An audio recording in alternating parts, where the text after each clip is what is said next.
Greetings and salutations. Welcome to Muse.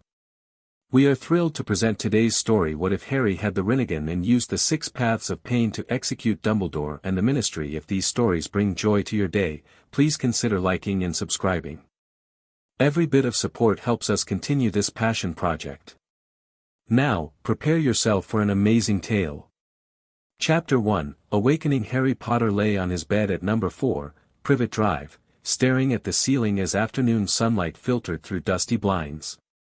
His eyes burned, a persistent, deep ache that had plagued him since returning from the Department of Mysteries. The pain was different from his scars burning, it radiated from behind his eyes like expanding pressure. 2 weeks since Sirius fell through the veil. 2 weeks of nightmares, of replaying those final moments. 2 weeks of this strange new pain. Harry pressed his palms against his closed eyelids, seeing bursts of color behind them. When he removed his hands and opened his eyes, his vision briefly rippled, the ceiling seeming to pulse with unseen energy before returning to normal. Just grief, he muttered to himself. Just exhaustion. But he wasn't convinced. Downstairs, he heard his aunt's shrill voice calling Vernon to dinner. Harry remained still, unmoved by hunger or the prospect of another tense meal with the Dursleys.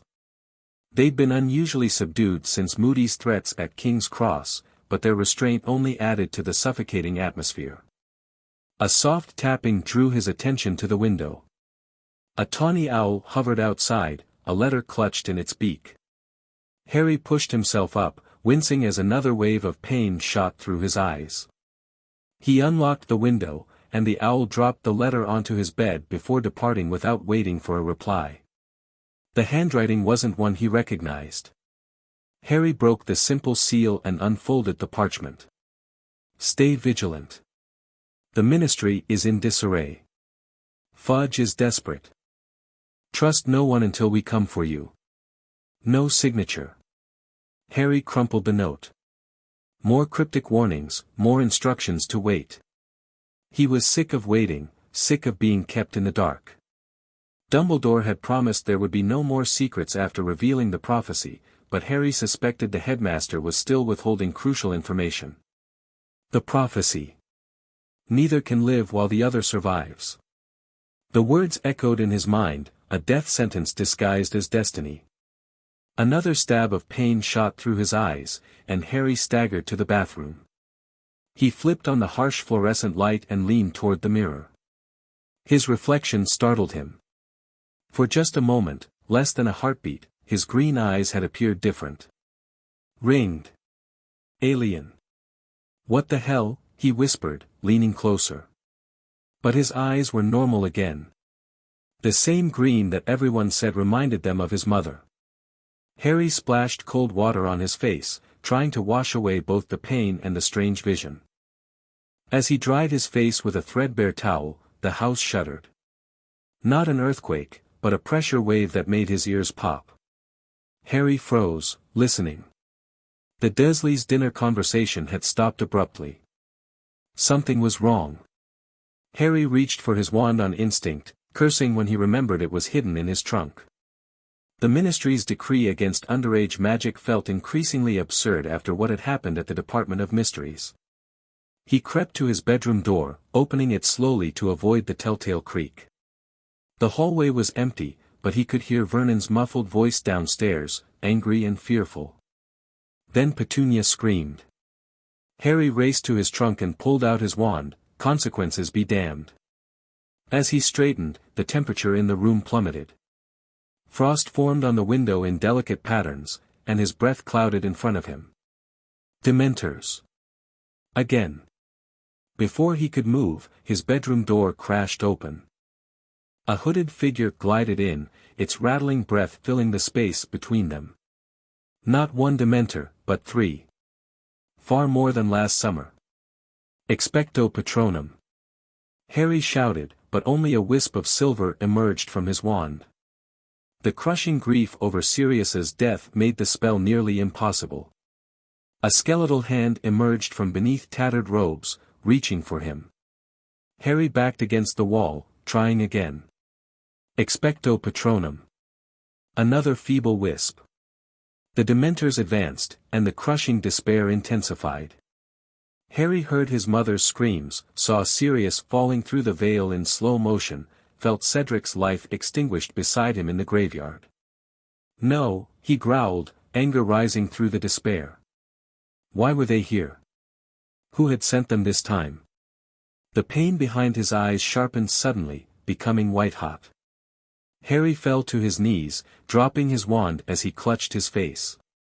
It felt as though his eyes were being carved from the inside out. The Dementors loomed over him, their cold aura penetrating his skin, reaching for his soul. No! Harry shouted, looking up defiantly. Something broke inside him. The pain exploded outward, and Harry felt a rush of energy emanate from his body. His vision transformed, the world suddenly saturated with visible currents of energy. He could see the Dementors' true forms beneath their cloaks, swirling vortexes of darkness and stolen emotions. Get away from me, Harry snarled, raising his hand instinctively. The lead Dementor was thrown backward as though hit by an invisible battering ram. It smashed against the wall, leaving a crater in the plaster. The other two paused, their rattling breath quickening. Harry stared at his outstretched hand, then back at the Dementors. He hadn't used his wand. He hadn't cast a spell. Yet he could feel power flowing through him, centered in his eyes. The remaining Dementors glided forward cautiously. Harry stood, a strange calm replacing his fear. He raised both hands this time, a phrase forming in his mind from nowhere. Shinra Tensei, he whispered. An invisible wave of force erupted from his palms. The Dementors were blasted backward, through the wall and out into the evening sky. Plaster and wood exploded outward, leaving a gaping hole in the side of the house. The sudden silence was broken only by Harry's heavy breathing and distant car alarms triggered by the shock wave. He staggered to the newly formed opening, staring at his hands in disbelief. Below, the Dursleys stood in the garden, having fled the house when the Dementors entered. They stared up at him, terror etched on their faces. Vernon pointed a trembling finger. "Your eyes," he croaked.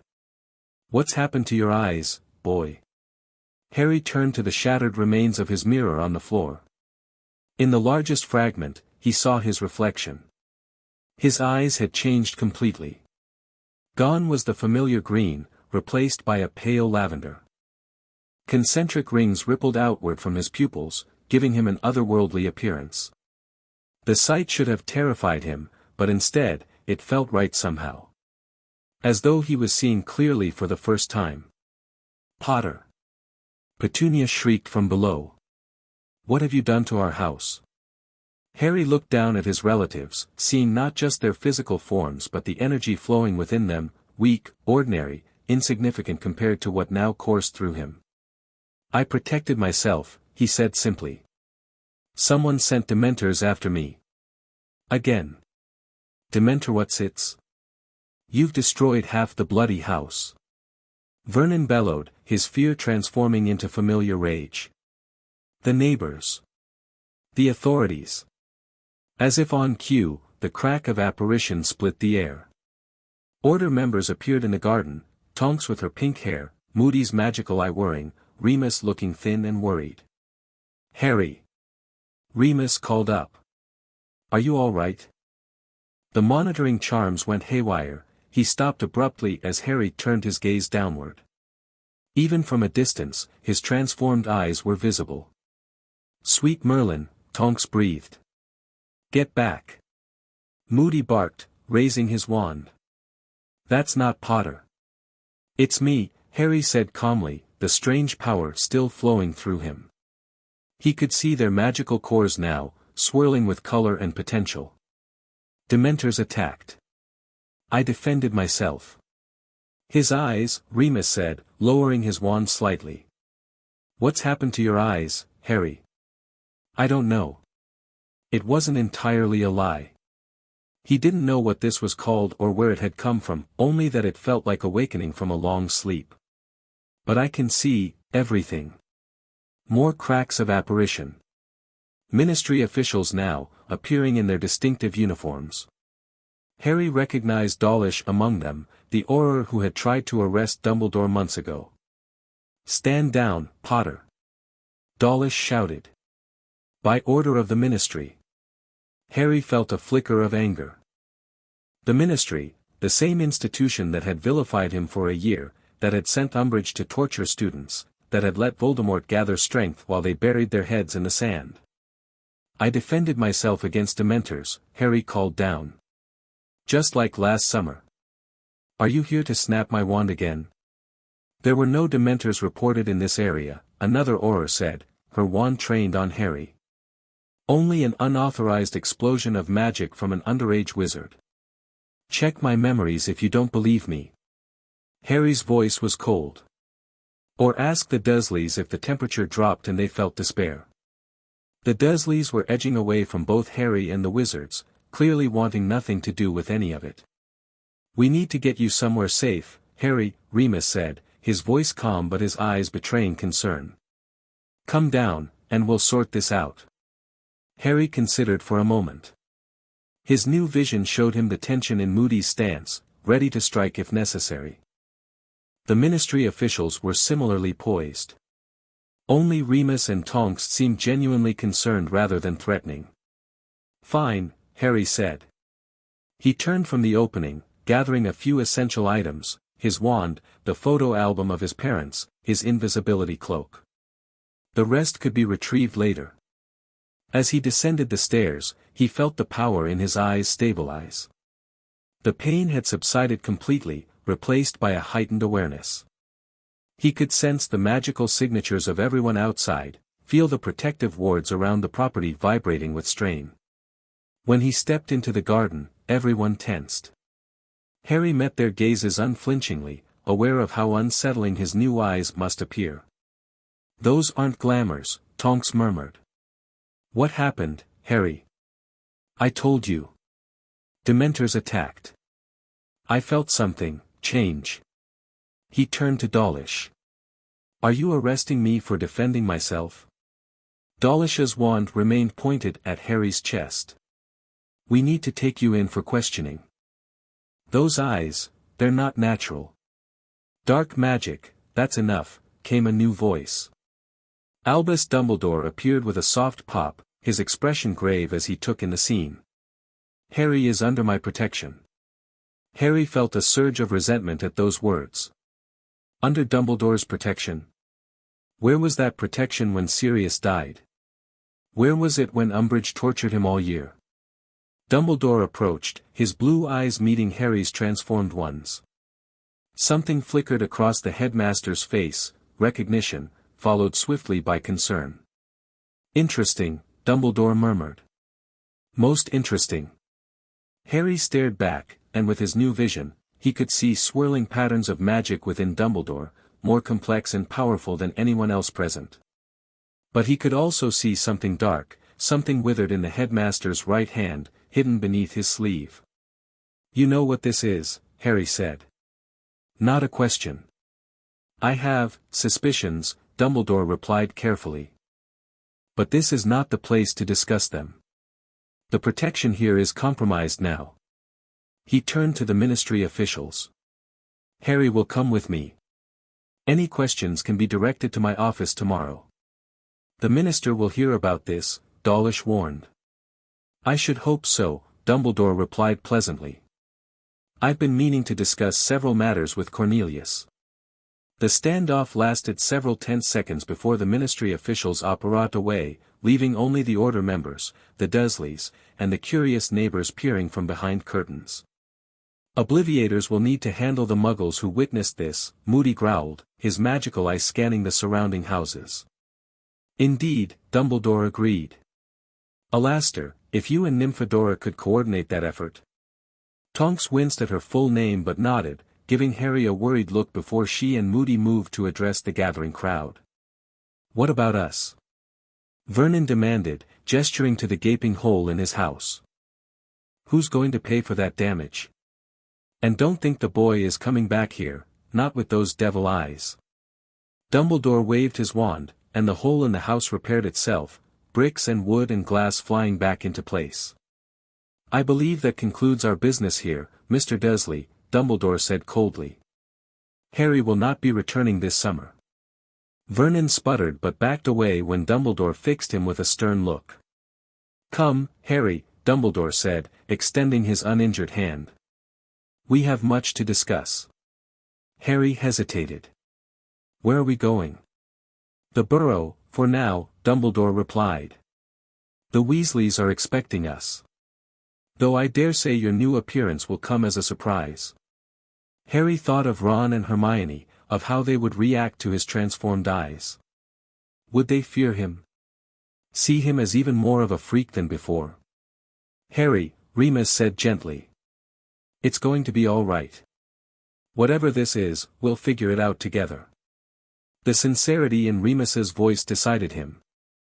Harry reached out and took Dumbledore's offered hand, feeling the familiar compression of apparition as Privet Drive disappeared. They reappeared outside the Burrow's protective boundary. The familiar crooked house stood silhouetted against the twilight sky, windows glowing with warm light. "Before we enter," Dumbledore said, not releasing Harry's hand, "I must ask, are you experiencing any other changes besides your eyes? Any new abilities?" Harry considered lying but decided against it. "I can see magic now. Energy patterns in people and objects. And when the Dementors attacked, I pushed them away without my wand. Some kind of force." Dumbledore's expression remained neutral, but Harry could see the old man's magical aura fluctuate with concern. "I see," Dumbledore said finally. "Most concerning. These abilities, they manifested only today. The eyes changed during the attack. But they've been hurting since the Department of Mysteries." Dumbledore nodded slowly. "I feared as much. When Voldemort possessed you, perhaps something transferred. Or awakened. You know what this is," Harry pressed. "These eyes. This power. I have encountered descriptions in certain ancient texts," Dumbledore admitted. "But I must research further before I can speak with certainty. For now, I suggest we keep the full extent of your new abilities between us." Harry felt a flare of irritation. "More secrets? After you promised no more secrets?" "Not secrets, Harry. Caution. The Ministry is already interested in you. If they knew you possessed wandless abilities of this magnitude." He didn't finish the sentence, but Harry understood. The Ministry would either want to control him or eliminate him as a threat. "Fine," Harry agreed reluctantly. "But I want to know everything you discover. No more half-truths." Dumbledore inclined his head. "As I learn, so shall you. Now, shall we?" They walked toward the Burrow in silence, the gravel path crunching beneath their feet. Before they reached the door, it flew open, and Mrs. Weasley burst out. "Harry! Thank goodness you're—" She stopped short, her warm welcome dying on her lips as she saw his eyes. "Oh my! Hello, Mrs. Weasley," Harry said awkwardly. "There was an incident," Dumbledore explained smoothly. "Harry's appearance has temporarily changed due to a magical backlash. Nothing to worry about, I assure you." Harry shot Dumbledore a look but said nothing. So much for honesty. "Well, come in," Mrs. Weasley recovered, though her smile seemed forced now. "Everyone's waiting. They'll be so happy to see you, Harry." Harry doubted that, given his new appearance, but he followed her into the warm, cluttered kitchen. The entire Weasley family was gathered around the table, along with Hermione. Their conversation died as Harry entered. "Bloody hell," Ron breathed, staring at Harry's eyes. "Language, Ronald." Mrs. Weasley scolded automatically. Hermione stood, her expression shifting from shock to analytical curiosity in seconds. "Those patterns. I've read about ocular transformations in magical mutations through the ages, but nothing like this." "Trust Hermione to head straight for the library explanation," Ron muttered, but his uneasy laugh fooled no one. It's still me, Harry said, feeling oddly defensive. Just, with better vision. Fred and George exchanged identical looks of fascination. Wicked, they said in unison. Does it hurt? Ginny asked quietly. Not anymore, Harry answered honestly. I must take my leave, Dumbledore announced. Arthur, a word before I go. Mr. Weasley nodded and followed Dumbledore outside. Harry knew they would be discussing him, deciding what to do about him. The familiar feeling of being a problem to be managed settled in his stomach. Sit down, Harry dear, Mrs. Weasley said, recovering her composure. You must be hungry. I'll fix you a plate. Harry sat at the table, uncomfortably aware of how everyone was trying not to stare at his eyes.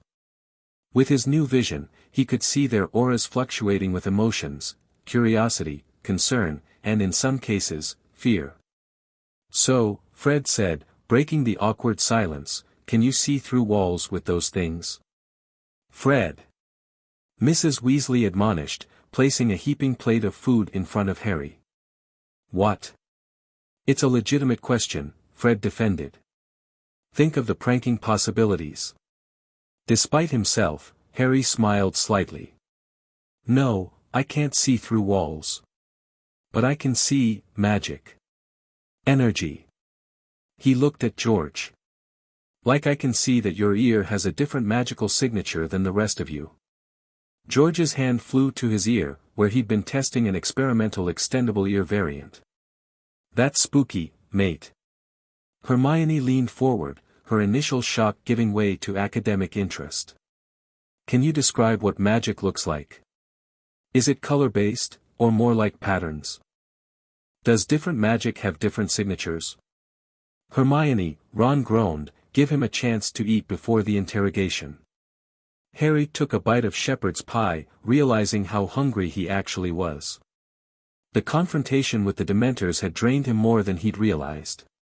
It's both, he said after swallowing. Colors and patterns, unique to each person and spell. Yours is blue with swirling patterns, like pages turning in a book. Hermione looked fascinated and pleased. And Ron's? Harry turned to Ron, seeing the orange-red energy flowing through his friend. Like fire. Warm and steady. Ron seemed to relax slightly at that, a hint of pride in his expression. The door opened, and Mr. Weasley returned alone, his expression troubled. He forced a smile when he saw everyone watching him. Dumbledore says we're to make you comfortable, Harry. You'll be staying here until term starts. What did he tell you? Harry asked directly. Mr. Weasley hesitated. That your condition is being researched. That it may be connected to you-know-who's attack at the Ministry. And that we shouldn't alarm you with excessive questions. His honest nature made him uncomfortable with evasion. I'm not made of glass, Harry said, more sharply than he intended. I'm tired of people talking about me like I'm not in the room. An uncomfortable silence fell. Harry felt a stab of guilt. These people had opened their home to him countless times. They didn't deserve his anger. I'm sorry, he said more softly. It's been a long day. Of course it has, dear, Mrs. Weasley said, patting his shoulder. Though he noticed she withdrew her hand quickly, as though his transformed eyes made her nervous to touch him. Why don't you finish your dinner, and then Ron can help you get settled upstairs? Harry nodded, focusing on his food. The conversation gradually resumed around him, though more subdued than before. He caught Hermione watching him with concern in her eyes, clearly burning with unasked questions. After dinner, Ron led Harry up to his orange-painted bedroom, where a camp bed had already been set up. So, Ron said once they were alone, those eyes. They're permanent, then? Harry shrugged. I don't know. They changed when the Dementors attacked. I couldn't produce a Patronus, and then. Wait, Dementors? Again. Ron interrupted. Bloody hell, Harry, you can't catch a break, can you?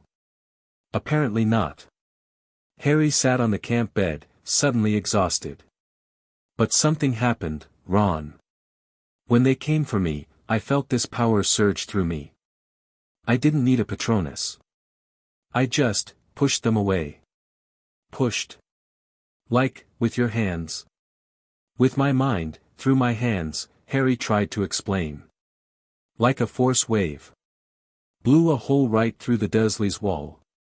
Ron whistled low. That's intense. Does it feel like accidental magic? Like when you blew up your aunt? Harry shook his head. It feels controlled. Deliberate. Like I've always been able to do it but just didn't know how. He looked at his hands. I said words I've never heard before. Shinra Tensei. They just came to me. Japanese, maybe? Ron suggested. Bill worked with a Japanese curse breaker once. Said their magic sometimes uses different incantations than ours. Harry hadn't considered that. Maybe. A soft knock interrupted them. Hermione peeked around the door. Can I join you? Or is this a boys-only discussion? Come in, Harry said, unsurprised. Hermione had never been able to contain her curiosity for long. She entered and closed the door behind her, then performed a quick spell. Privacy charm, she explained. Your eyes, Harry. I've been thinking. The concentric circles remind me of something I read in an ancient runes text. Of course they do, Ron muttered, but without malice. It was in a section about mythical visual powers. Eyes that could see beyond normal vision, control gravitational forces, even peer into minds. She sat beside Harry on the camp bed. The text was fragmentary, translated from something much older.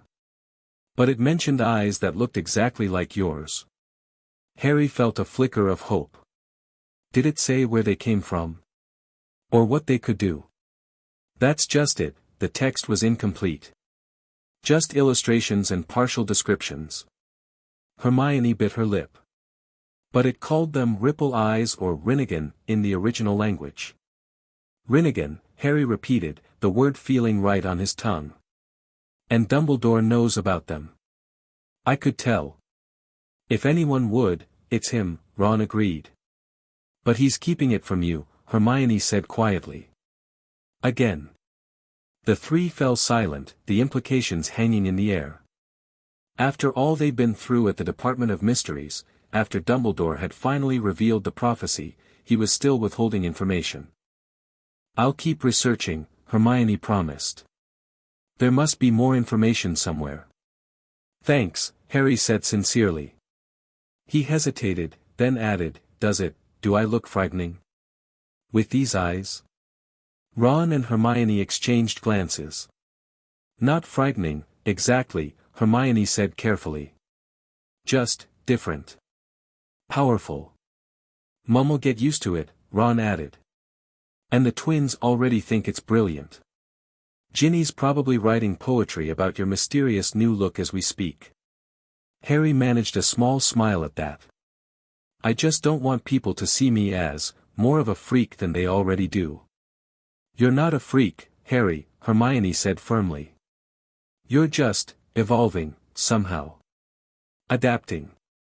Yeah, well, tell that to the ministry officials who wanted to drag me in for questioning. Harry's voice was bitter.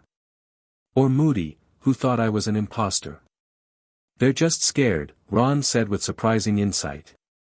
People fear what they don't understand. Dad says the ministry's in chaos since you know who was spotted. Fudge is hanging by a thread. Good, Harry said with sudden vehemence. He deserves to lose everything after what he put us through last year. Hermione and Ron looked surprised at his tone. I mean, yes, but... Hermione began. But nothing, Harry cut her off. Fudge let Voldemort grow stronger. He put Umbridge in Hogwarts. He tried to discredit me and Dumbledore when we were telling the truth. People died because of him. Cedric. Sirius. How many others because the ministry refused to act? I'm not disagreeing, Hermione said carefully.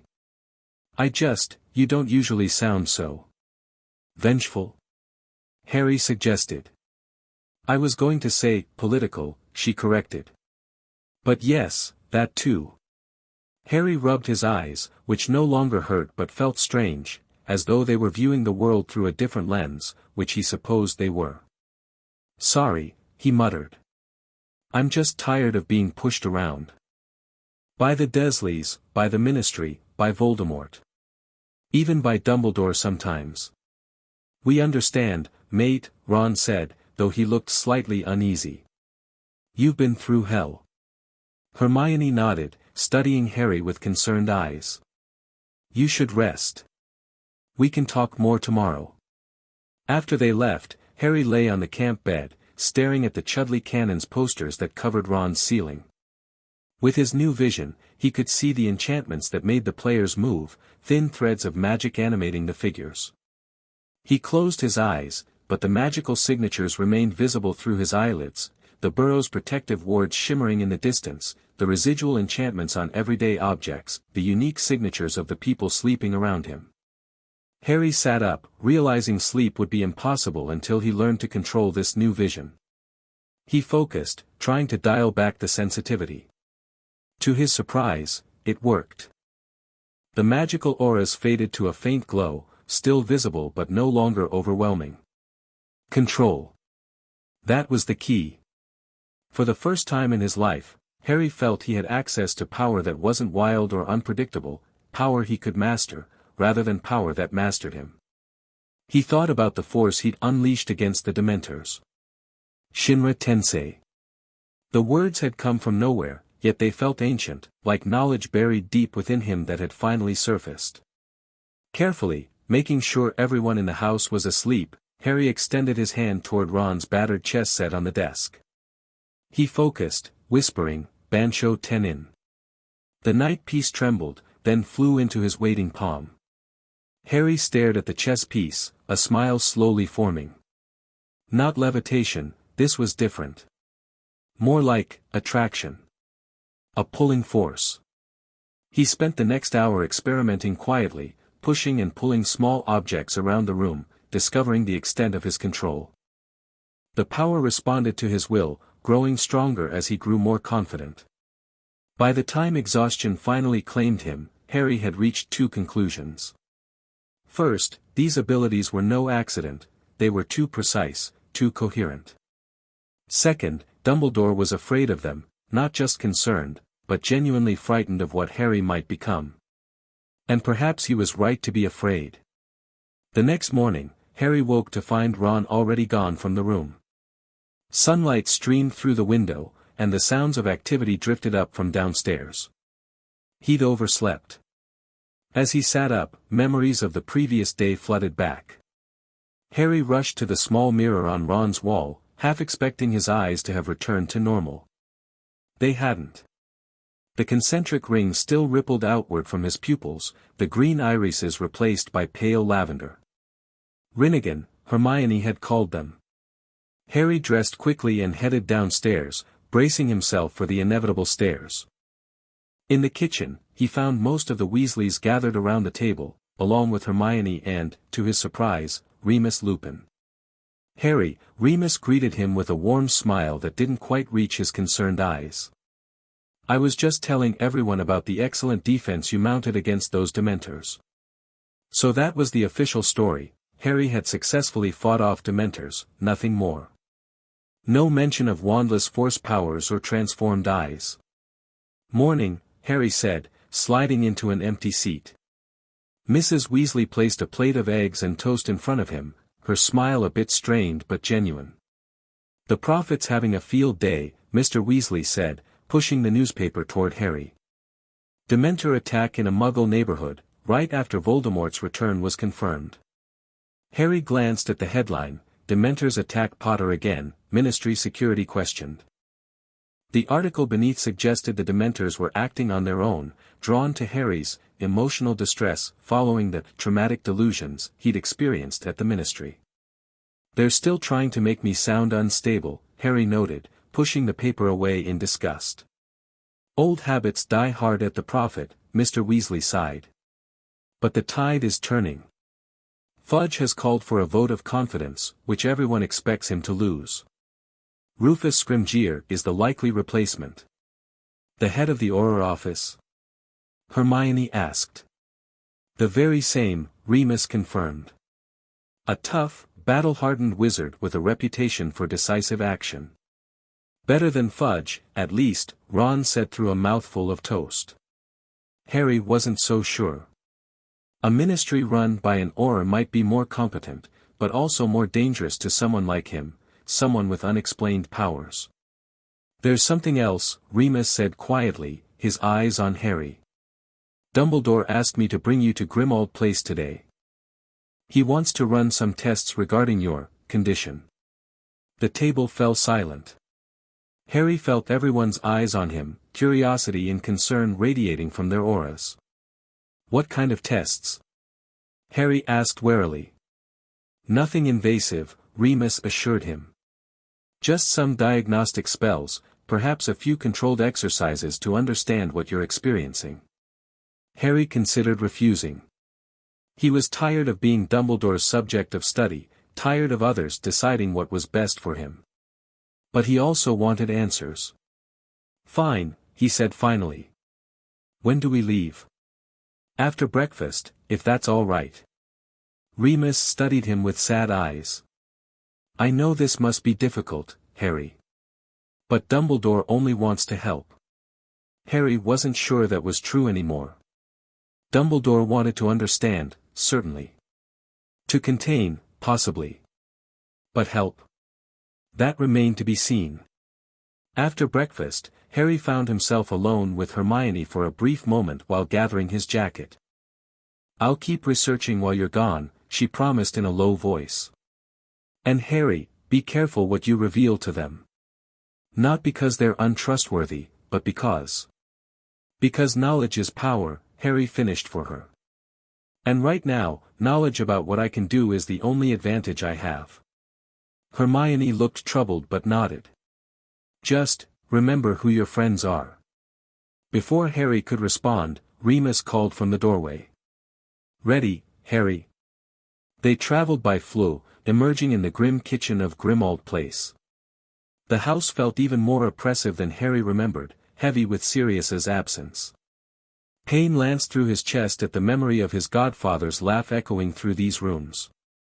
Dumbledore was waiting, along with Moody and, surprisingly, Snape. What's he doing here? Harry asked coldly, nodding towards Snape. Professor Snape has extensive knowledge of obscure magical phenomena, Dumbledore replied mildly. His expertise may prove valuable. Snape's lip curled as he examined Harry's transformed eyes. Fascinating, he drawled. Potter has found yet another way to make himself special. Harry felt a surge of anger, and with it, a rush of power to his eyes. The room's magical energy sharpened into focus, including the dark mark on Snape's arm, visible to Harry's Rinnegan despite being concealed beneath his sleeve. Careful, Severus, Moody growled. The boy blasted 3 Dementors through a wall yesterday. Without a wand. Snape's expression shifted subtly, reassessing Harry with greater caution. Please, sit down, Harry, Dumbledore gestured to a chair in the center of the room. I'd like to begin with a simple diagnostic spell, if I may. Harry sat, watching as Dumbledore raised his wand. The headmaster's magic was complex and powerful, swirling around him in patterns Harry couldn't fully comprehend. But he could also see the damaged, blackened energy in Dumbledore's right hand, now clearly visible as the old wizard pushed back his sleeve. Your hand, Harry said. What happened to it? Dumbledore paused, a flicker of surprise crossing his face. You can see the injury through my glamour. I can see the magic is damaged. Cursed. Harry frowned. Recently, too. Snape and Moody exchanged glances. Remus leaned forward with interest. Most perceptive, Dumbledore said after a moment. Yes, I encountered a powerful curse. But that is a matter for another time. For now, let us focus on your situation. The diagnostic spell washed over Harry in waves of golden light. He could see it probing his magical core, searching for abnormalities. Remarkable, Dumbledore murmured. Your magical signature has been fundamentally altered, yet remains quintessentially yours. It's as though a dormant aspect has awakened. Possession effects? Snape suggested. From the Dark Lord's intrusion? Perhaps, Dumbledore agreed. Though I've never encountered possession leaving such a beneficial alteration. Beneficial? Moody barked a laugh. Those eyes make him a target. Every dark wizard will want to study him, every ministry official will want to control him. I'm sitting right here, Harry reminded them coldly. Indeed you are, Dumbledore acknowledged. Forgive us, Harry. Now, I understand you manifested some form of repulsive force against the Dementors. Harry nodded. I called it Shinra Tensei. I don't know why or how I knew those words. Show us, Dumbledore said, conjuring a target dummy across the room. If you feel comfortable doing so. Harry stood, extending his hand toward the dummy. He focused, feeling the energy gather behind his eyes and flow down his arm. Shinra Tensei, he said clearly. The invisible force blasted forward, slamming into the dummy and sending it crashing against the wall. Dust and plaster rained down from the impact point. Silence fell. Even Snape looked impressed, though he quickly masked it with his usual sneer. And you can perform this wandlessly? Wordlessly as well? Dumbledore asked. Harry nodded. The words help focus it, but I don't think they're necessary. It's more about intent and visualization. Try again, Dumbledore suggested, repairing and repositioning the dummy. Without speaking this time. Harry concentrated, channeling the energy as before. The force wave struck the dummy with equal power, demolishing it completely. Fascinating, Dumbledore murmured. You mentioned another ability, attraction rather than repulsion. Bancho Tenin, Harry confirmed. I practiced a bit last night. He demonstrated on a book lying on the table, pulling it smoothly into his hand without touching it. Not levitation, Remus observed. More like, gravity manipulation. Precisely, Dumbledore agreed. The legends called it the power to push and pull the world itself. Harry's head snapped up. So you do know what these eyes are? Dumbledore sighed, exchanging a look with Snape. I have encountered references to eyes like yours in very ancient texts. They were called Rinnegan, the eyes of God, in some translations. They were said to grant the wielder multiple divine powers, including mastery over gravitational forces. Why didn't you tell me this yesterday? Harry demanded. Because I needed to confirm my suspicions, Dumbledore replied. And because such knowledge is dangerous, Harry. These eyes were coveted by dark wizards for millennia before they faded into legend. What else can they do? Harry pressed. Dumbledore hesitated. The text spoke of 6 primary abilities, or paths as they were called. You've discovered 2, the Deva path, controlling attractive and repulsive forces. The others involved mastery over creatures, mechanization, soul extraction, resurrection, and mental projection. Harry absorbed this information, feeling both awe and apprehension. Such powers seemed impossible, godlike. How did I get them? He asked finally. Was it when Voldemort possessed me? That is my leading theory, Dumbledore admitted. When 2 exceptionally powerful magical signatures conflict, yours and Voldemort's, unusual transferences can occur. Your connection through the scar may have facilitated this awakening. Or, Snape interjected, the proximity to the Department of Mysteries itself may have triggered a latent ability. That place contains ancient magics even the unspeakables don't fully understand. Harry thought of the archway with its tattered veil, the room with the brains, the time chamber. Any of them could have affected him in ways he couldn't comprehend.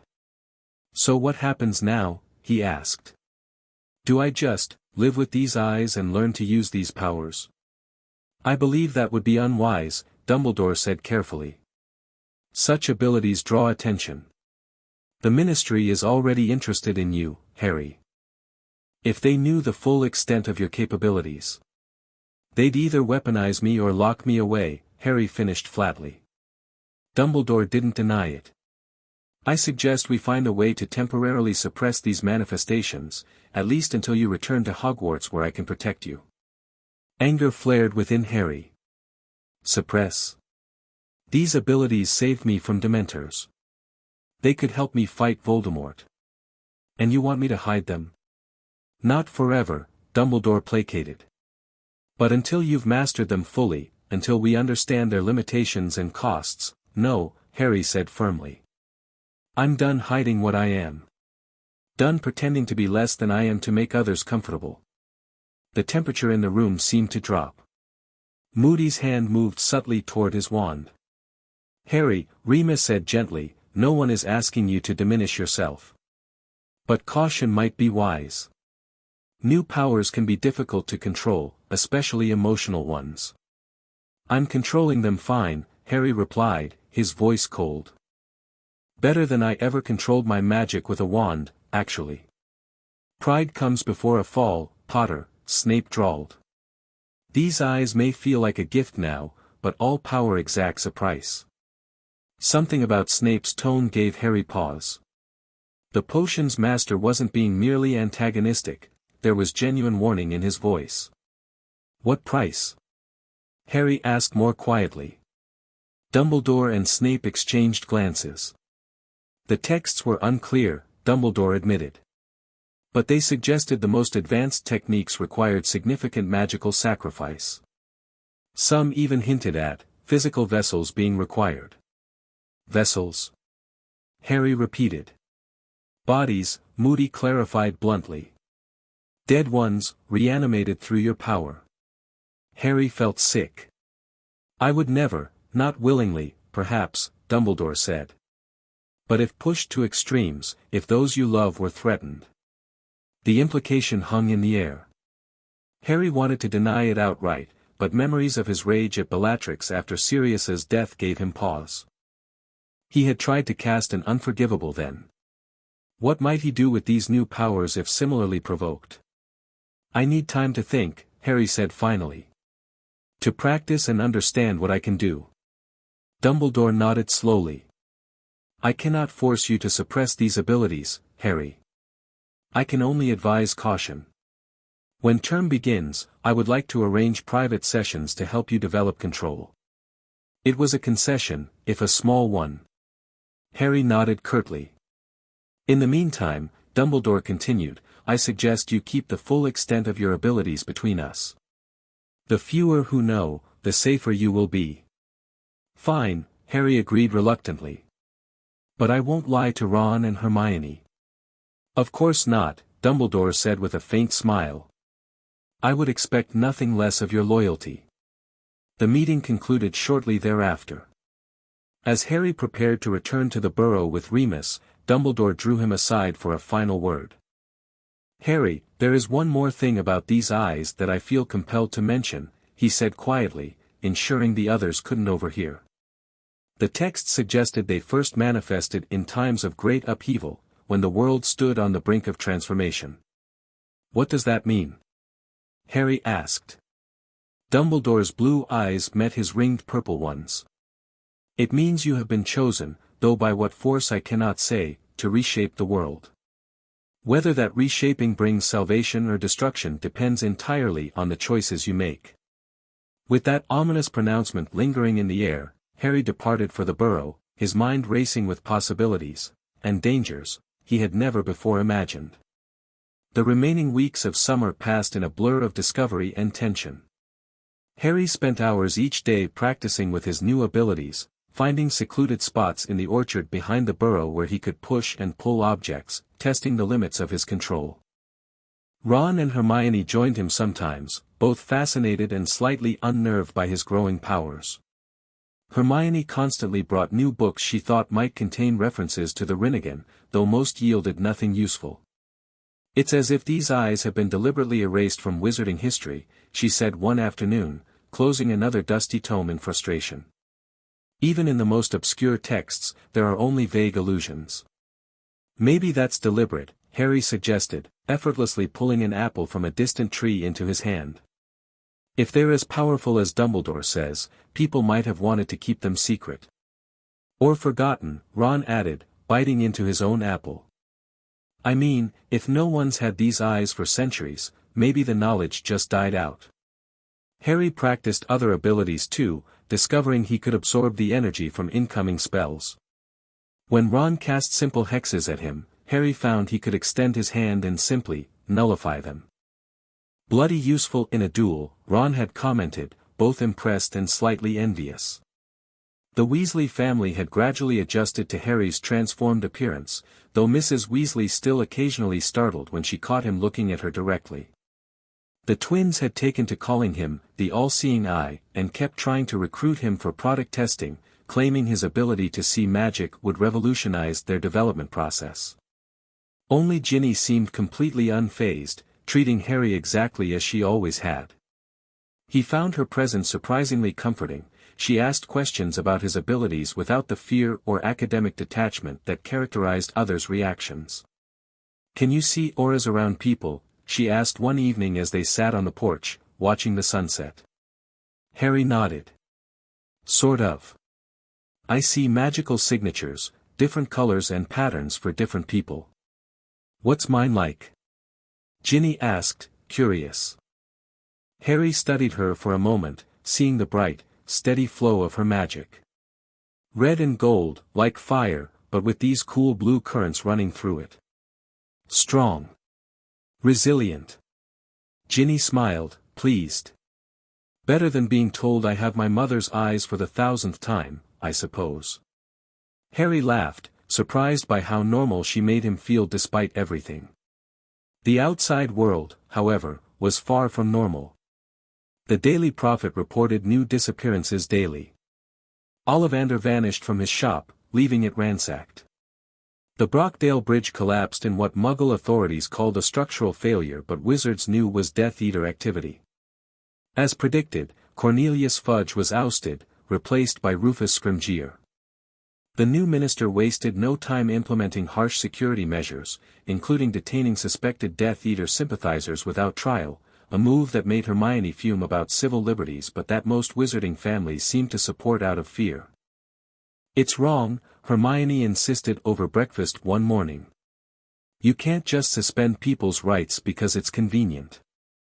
"They're at war, Hermione," Ron argued. "Sometimes you have to make tough choices." "That's exactly how it starts," she countered. "First, it's Death Eater sympathizers. Then it's anyone who criticizes the ministry. Then it's anyone who's different or dangerous." Her eyes flicked to Harry, who was listening silently. She didn't need to spell out the implication. With his Rinnegan, Harry would be an obvious target if the ministry decided to round up dangerous individuals.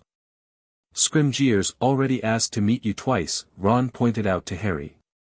"Dad says he wants to parade you around as the chosen one to boost morale."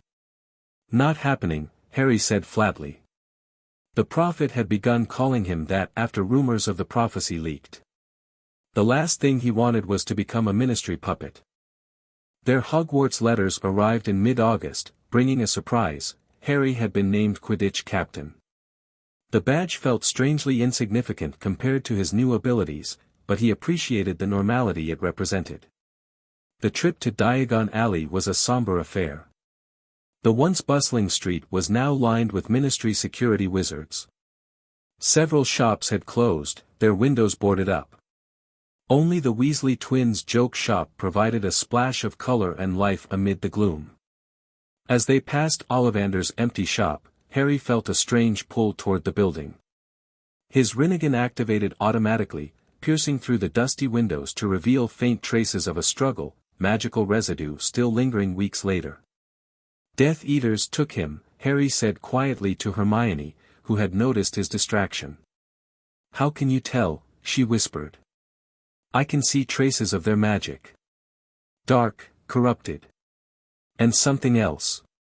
He frowned, focusing harder. Ollivander was researching something. Something about wand cores and compatibility. Hermione looked troubled. You think you know who wanted that research? Maybe, Harry murmured. Or maybe he just wanted the wand maker himself. Their shopping completed, they returned to the burrow for their final week before term began. Harry found himself growing increasingly restless, eager to return to Hogwarts where he could explore his abilities more thoroughly without Mrs. Weasley's watchful eye or Mr. Weasley's well-meaning but constant updates about ministry interest in his condition. The night before their departure, Harry was packing his trunk when a soft knock came at the door. He opened it to find Ginny standing there, holding a small package. "Can I come in?" she asked. "I wanted to give you something before tomorrow when everyone gets crazy with the usual last-minute panic." Harry stepped aside to let her enter. Ron was downstairs, helping his mother prepare for their early departure, so they were alone. "What's this?" Harry asked as she handed him the package. "Just something I thought might be useful," Ginny said, watching as he unwrapped it. Inside was a simple leather cord with a small silver pendant, a stylized eye with ripple patterns. "I found the design in one of Hermione's books," Ginny explained. "It reminded me of your eyes. I thought, well, if you're going to be different, you might as well own it, right?" Harry stared at the pendant, oddly touched. "Thank you," he said, slipping it over his head. The silver felt cool against his skin. "It suits you," Ginny said, a faint blush coloring her cheeks. "Anyway, I should let you finish packing." As she turned to leave, Harry caught a glimpse of her aura, flickering with an emotion he hadn't noticed before. Before he could identify it, she was gone, leaving him with the strange sensation that something important had just happened, though he couldn't say exactly what. The next morning was the usual chaos of trunks, forgotten socks, and last-minute sandwiches. Ministry cars arrived to transport them to King's Cross, a security measure Mr. Weasley had arranged. "The minister's still hoping to corner you for a chat," he told Harry as they loaded the vehicles. "Best to keep moving once we reach the platform." Platform 9 3/4 was subdued compared to previous years. Parents hugged their children tightly, many with tears in their eyes. Aurors patrolled in pairs, scanning the crowds with suspicious eyes. Harry kept his head down, but it didn't help. His eyes drew attention wherever he went. Whispers followed him along the platform. "Did you see his eyes? The chosen one looks like he's been cursed. My father says it's dark magic, that he's been possessed." Harry ignored them, focusing on finding an empty compartment. Ron and Hermione had to attend the prefect meeting, but promised to join him afterward.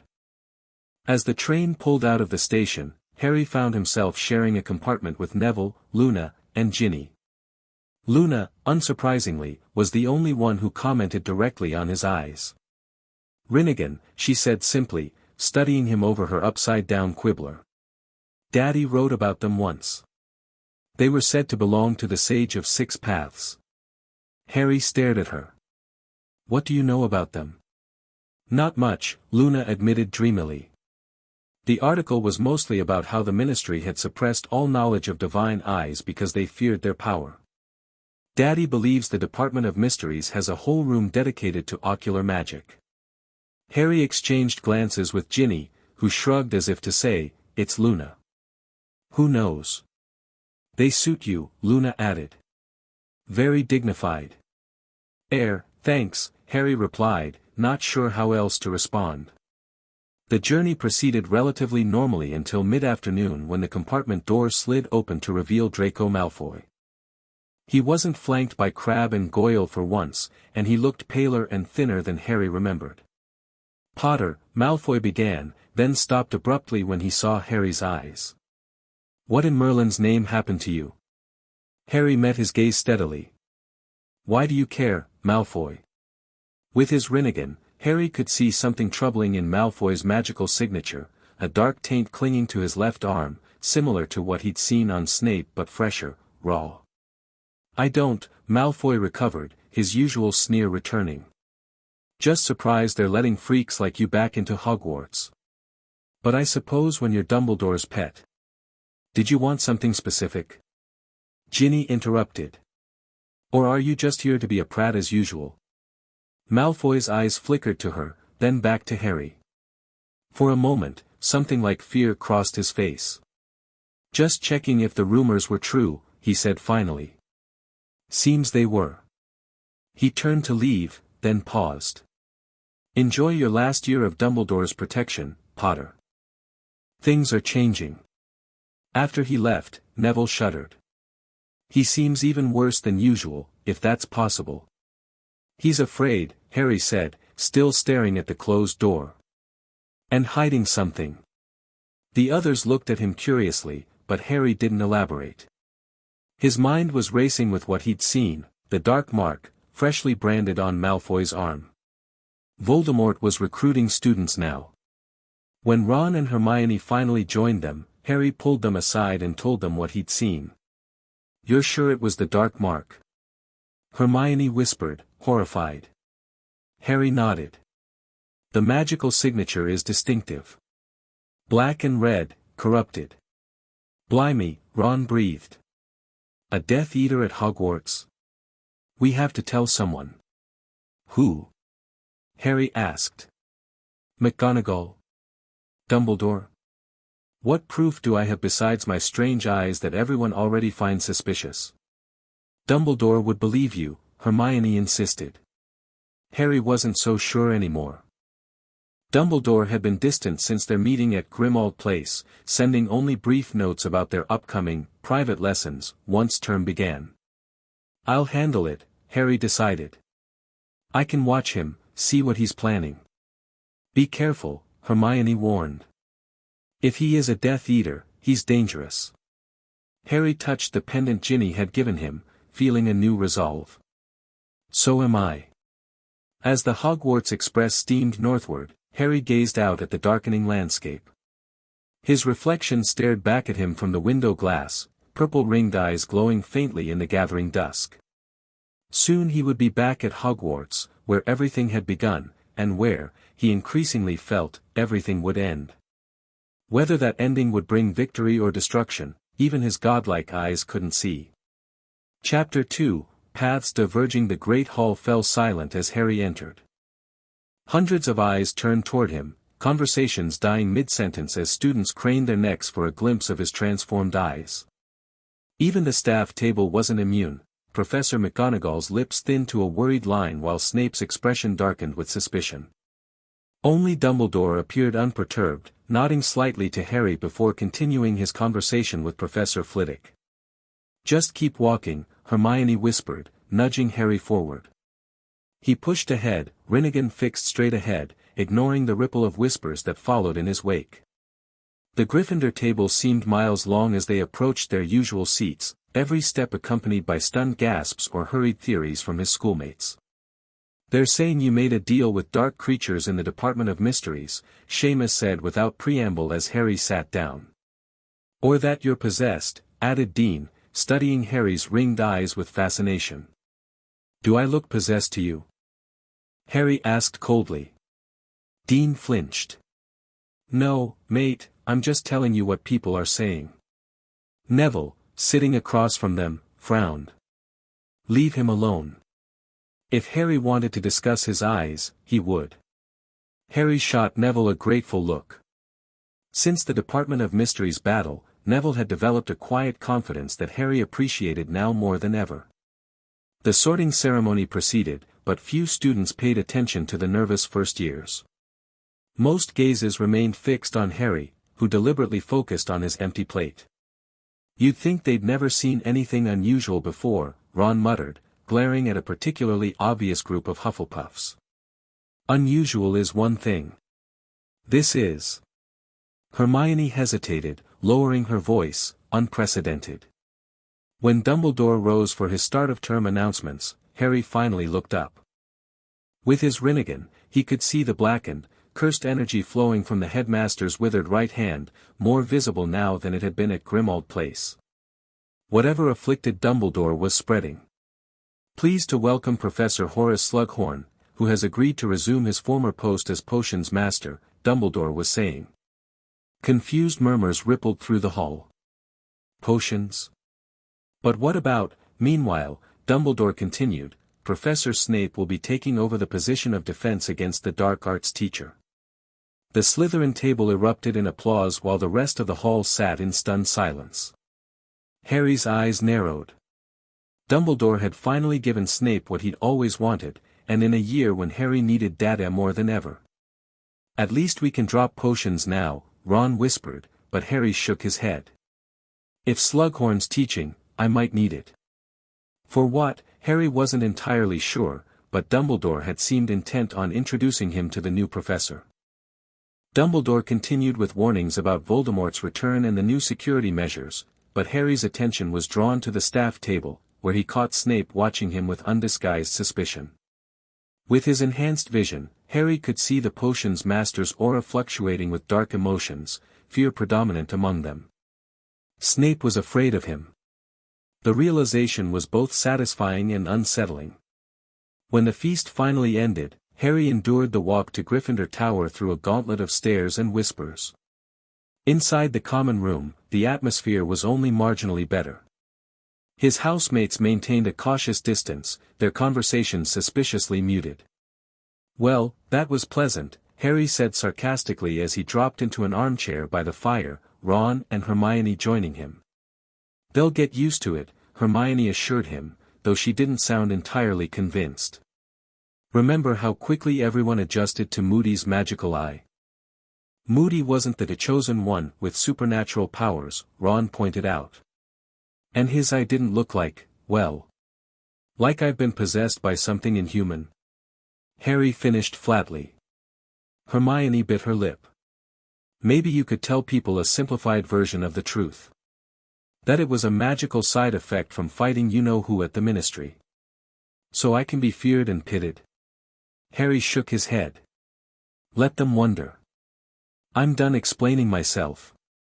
His tone must have been harsher than he intended because Hermione flinched slightly. Harry immediately regretted it. Sorry, he said, softer. I'm tired of being the center of attention for things I didn't choose. We know, mate, Ron said, awkwardly patting Harry's shoulder. But you've got us, yeah. Harry managed a small smile. Yeah. Thanks. Later, in the sixth-year dormitory, Harry lay awake long after his roommate's breathing had settled into the rhythms of sleep.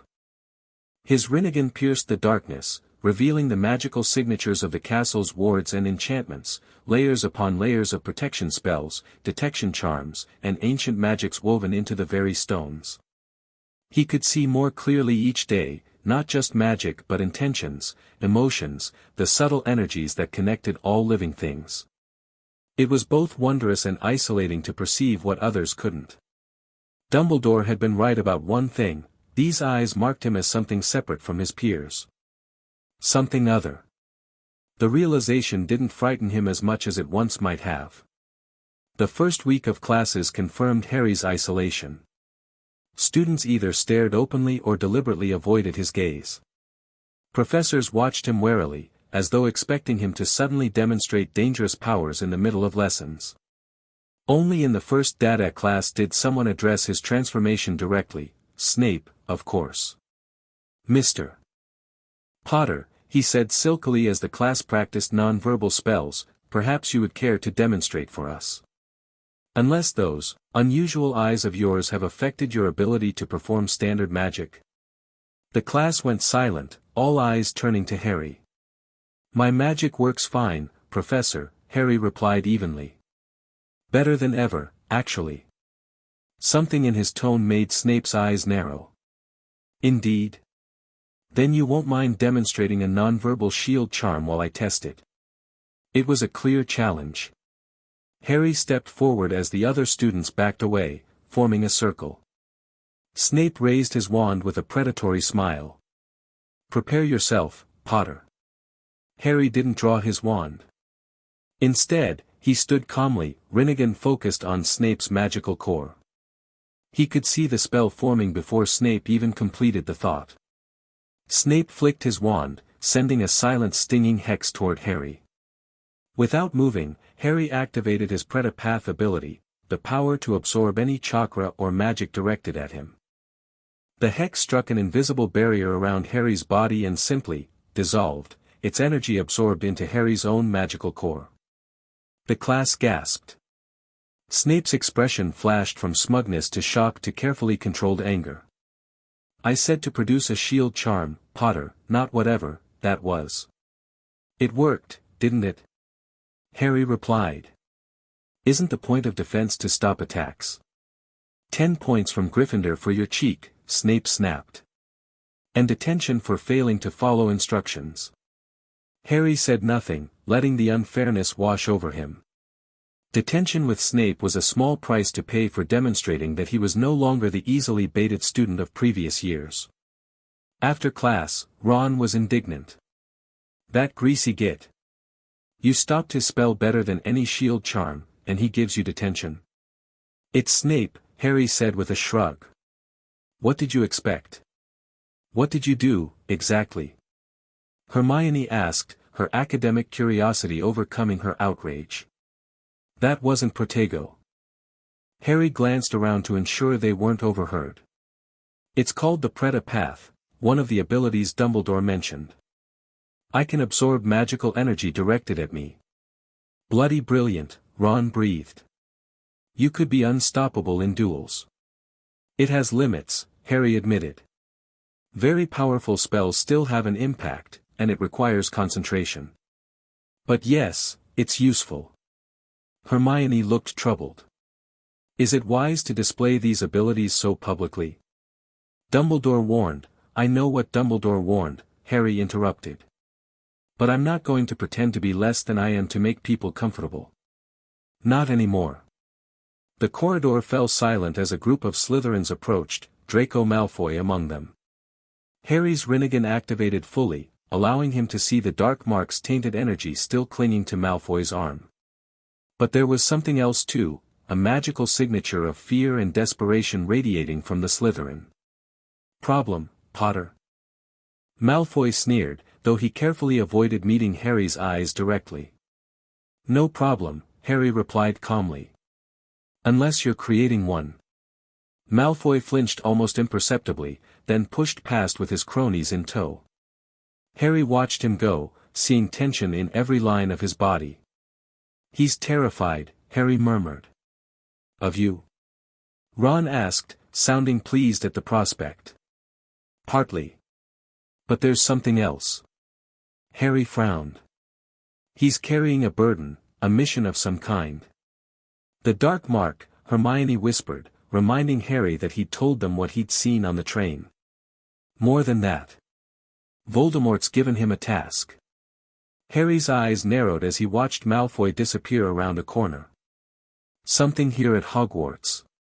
"We should tell Dumbledore," Hermione insisted. "I'll mention it at our first private lesson," Harry promised, though part of him wondered if Dumbledore already knew. The headmaster seemed to know everything, except how to be forthcoming with Harry. That night, Harry received a note delivered by a nervous second year. "My office, 8 o'clock tomorrow evening. Albus Dumbledore P.S. I enjoy acid pops." Harry tucked the note away, wondering what Dumbledore planned to teach him. Combat magic? Advanced defensive spells? The truth about the Rinnegan? The next evening, Harry approached the stone gargoyle that guarded the headmaster's office. "Acid pops," he said, and the gargoyle leapt aside. Dumbledore was waiting behind his desk, his damaged hand partially concealed by his sleeve. Various silver instruments whirred and puffed on tables around the room, their magical signatures complex and ancient to Harry's enhanced vision. "Good evening, Harry," Dumbledore greeted him. "How has your return to Hogwarts been?" "Interesting," Harry replied neutrally, taking the offered seat. "Everyone's very curious about my eyes." "Understandable. They are rather striking." Dumbledore studied him carefully. "Have you experienced any further development of your abilities?" Harry considered how much to reveal. "I can absorb magical energy directed at me." Snape wasn't pleased when his hex didn't work in class. Professor Snape, Harry, Dumbledore corrected mildly. And yes, he mentioned the incident. Most impressive. Is that what these lessons are about? Helping me develop these powers? Dumbledore steepled his fingers, his expression thoughtful. Not precisely. While your new abilities are remarkable, I believe our time would be better spent understanding Tom Riddle's past. Harry blinked in surprise. Voldemort's past. Why? To defeat an enemy, one must understand them completely. Dumbledore rose and moved to a cabinet, retrieving a familiar stone basin. I have spent many years collecting memories about Tom Riddle. Memories I believe hold the key to his vulnerability. Memories won't help me fight him, Harry said, frustration edging his voice. I need to learn how to use these powers effectively. In due time, Dumbledore assured him. But knowledge is its own power, Harry. Tonight, I wish to show you where Tom Riddle began, his origins. For the next hour, Harry reluctantly followed Dumbledore into memories of Mary P. Gaunt and Tom Riddle Sr., witnessing the squalid beginnings of the most dangerous dark wizard in history. It was fascinating but felt oddly disconnected from Harry's immediate concerns. When they emerged from the last memory, Harry voiced his confusion. I understand these are important to know, but how does this help me now? Voldemort's out there recruiting. His Death Eaters are active. Malfoy's been marked and given some mission here at Hogwarts. What was that last part? Dumbledore interrupted, suddenly alert. Malfoy, Harry repeated. He's taken the dark mark. I can see it with my Rinnegan, the same corrupted magical signature Snape has on his arm, only fresher. Dumbledore's expression revealed nothing, but Harry could see his aura pulse with concern. I see, the headmaster said carefully. And you believe he has been tasked with something specific? His magical signature radiates fear and purpose. He's terrified but determined. Harry leaned forward. You don't seem surprised. I am aware that Draco is in a difficult position since his father's imprisonment, Dumbledore said vaguely. Rest assured, I am monitoring the situation. Anger flashed through Harry. Like you monitored the situation with Quirrell? Or Barty Crouch Jr.? Or Umbridge? Harry, no, Harry cut him off, surprising himself with his boldness. I'm tired of half-truths. If Malfoy's planning something dangerous, I deserve to know. Everyone does. Dumbledore studied him for a long moment. Your eyes see clearly, Harry, but sometimes vision must be tempered with patience. I ask that you trust me, as I am trusting you by sharing these memories. Trust goes both ways, Harry replied coolly. A sad smile touched Dumbledore's lips. Indeed it does. Very well, I believe Voldemort has tasked young Mr. Malfoy with an assassination. Who? Harry demanded, though he suspected the answer. Me. The simple admission hung in the air between them. Harry absorbed this, feeling oddly disconnected from the shock he should have felt. You've known all along, he realized. And you're just letting him try. I am giving him a chance to make the right choice, Dumbledore corrected. Draco Malfoy is not yet lost to darkness, despite that mark on his arm. And if he doesn't make the right choice? If he succeeds? He won't, Dumbledore said with certainty. But this is precisely why we must focus on the larger picture, Harry. My safety, even my life, is secondary to ensuring you have the knowledge you need to defeat Voldemort.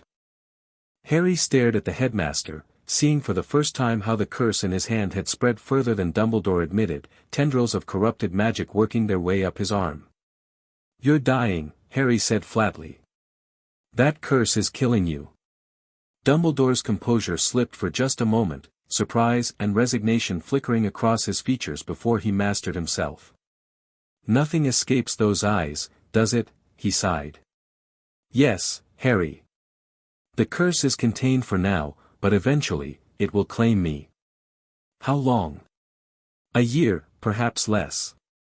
Dumbledore spoke with remarkable calm. Which is why these lessons are so vital. I must pass on everything I know while I can. Harry felt numb.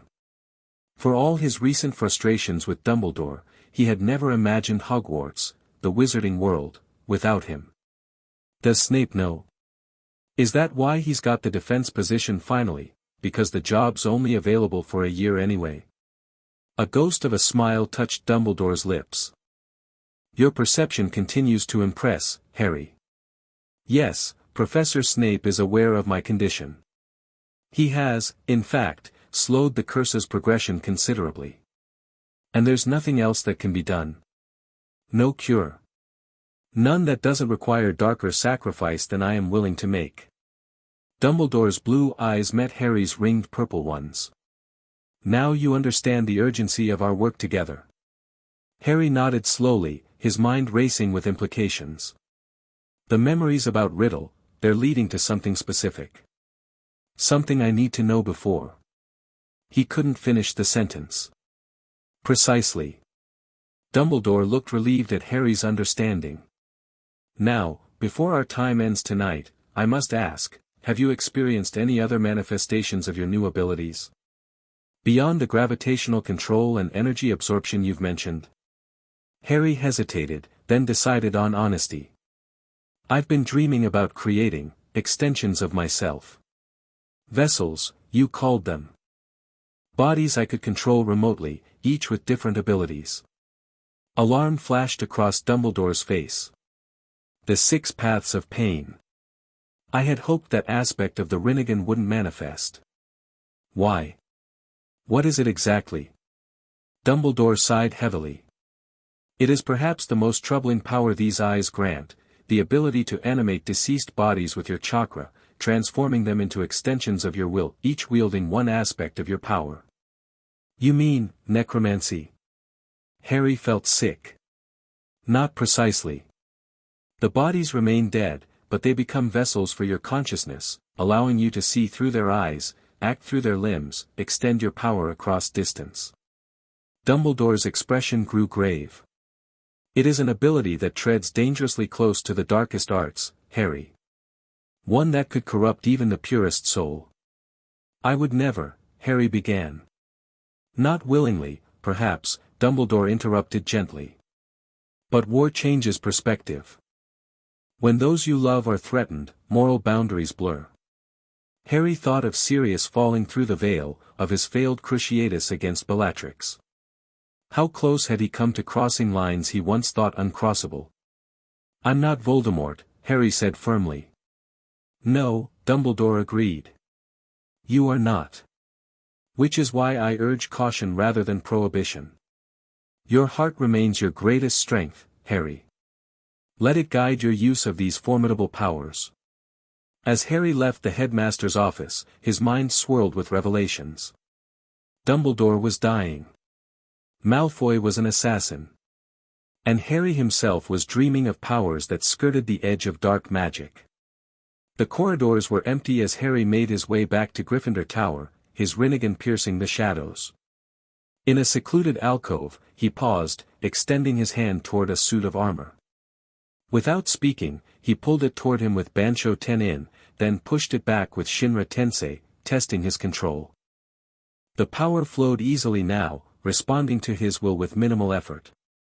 What else might he accomplish if he embraced all aspects of the Rinnegan? Could he defeat Voldemort before Dumbledore's time ran out? And if creating these paths could multiply his effectiveness, was it truly wrong to consider it? Harry had no answers, only a growing sense that the path before him was diverging from what Dumbledore had planned, and that perhaps that wasn't entirely a bad thing. October arrived with howling winds and driving rain. Security around Hogwarts intensified as news of disappearances and deaths filled the Daily Prophet. The Ministry, under Scrimgeour's leadership, implemented increasingly harsh measures against suspected Death Eater sympathizers. They've authorized Aurors to use unforgivables against known Death Eaters, Hermione reported grimly over breakfast, reading from the newspaper. And they're detaining people without trial again, like during the First War. Can you blame them? Ron countered. People are dying. Fighting evil by becoming evil isn't the answer, Hermione insisted. There are lines you don't cross, even in war. Harry said nothing, pushing his food around his plate. The conversation hit too close to his internal struggle over the Six Paths ability. Every night, the dreams grew more detailed. He could now see himself directing 6 distinct bodies, each wielding a different aspect of his power. The dreams weren't frightening anymore, they felt like instruction, preparation. His private lessons with Dumbledore continued, revealing more about Riddle's transformation into Voldemort. They had witnessed his time at the orphanage, his discovery of his Slytherin heritage, and his obsession with collecting trophies from his victims. After their most recent session, watching Riddle secure a teaching position at Hogwarts only to be rejected, Dumbledore had finally mentioned a crucial word, Horcrux. He had set Harry the task of retrieving a memory from Professor Slughorn that would apparently explain this concept. Harry had been making progress with Slughorn through his potions class, where the new professor had taken an immediate liking to him despite, or perhaps because of, his unusual eyes. Slughorn seemed fascinated by Harry's apparently innate talent, aided significantly by the Half-Blood Prince's annotated textbook that Harry had acquired. Boy! Slughorn boomed one day after Harry had produced a perfect draft of Living Death. Your mother had the same intuitive grasp of potions. Those remarkable eyes of yours seem to see right to the heart of the brewing process. Harry had smiled politely, not mentioning that his Rinnegan actually could see the magical interactions between ingredients, making brewing almost trivially easy. The most troubling development, however, was his increasing isolation. Despite Ron and Hermione's steadfast friendship, Harry found himself withdrawing from others, spending hours alone practicing his abilities in the Room of Requirement or by the lake when weather permitted. Only Ginny seemed able to draw him out of his self-imposed solitude, joining him on walks around the grounds or bringing him food when he missed meals. Her presence was refreshingly straightforward, she neither feared his eyes nor probed him with questions, simply accepting him as he was. You know, she said one evening as they sat by the lake, skipping stones across the dark water, being different doesn't have to mean being alone. Harry glanced at her, his Rinnegan taking in the warm, steady glow of her magical signature. Sometimes it's easier. People either stare or avoid looking at me altogether. People are idiots, Ginny said matter-of-factly, sending a stone bouncing 5 times across the surface. They were the same way when everyone thought you were the heir of Slytherin, remember? They got over it then, they'll get over this. This is different, Harry said, gesturing to his eyes. I am different. Yes, you are, she agreed, surprising him. You've always been different, Harry. The eyes just make it visible now. She turned to face him fully. But different isn't bad. Different is, extraordinary. Something in her voice made Harry look at her, really look at her, for the first time in weeks. Ginny Weasley had changed while he wasn't paying attention.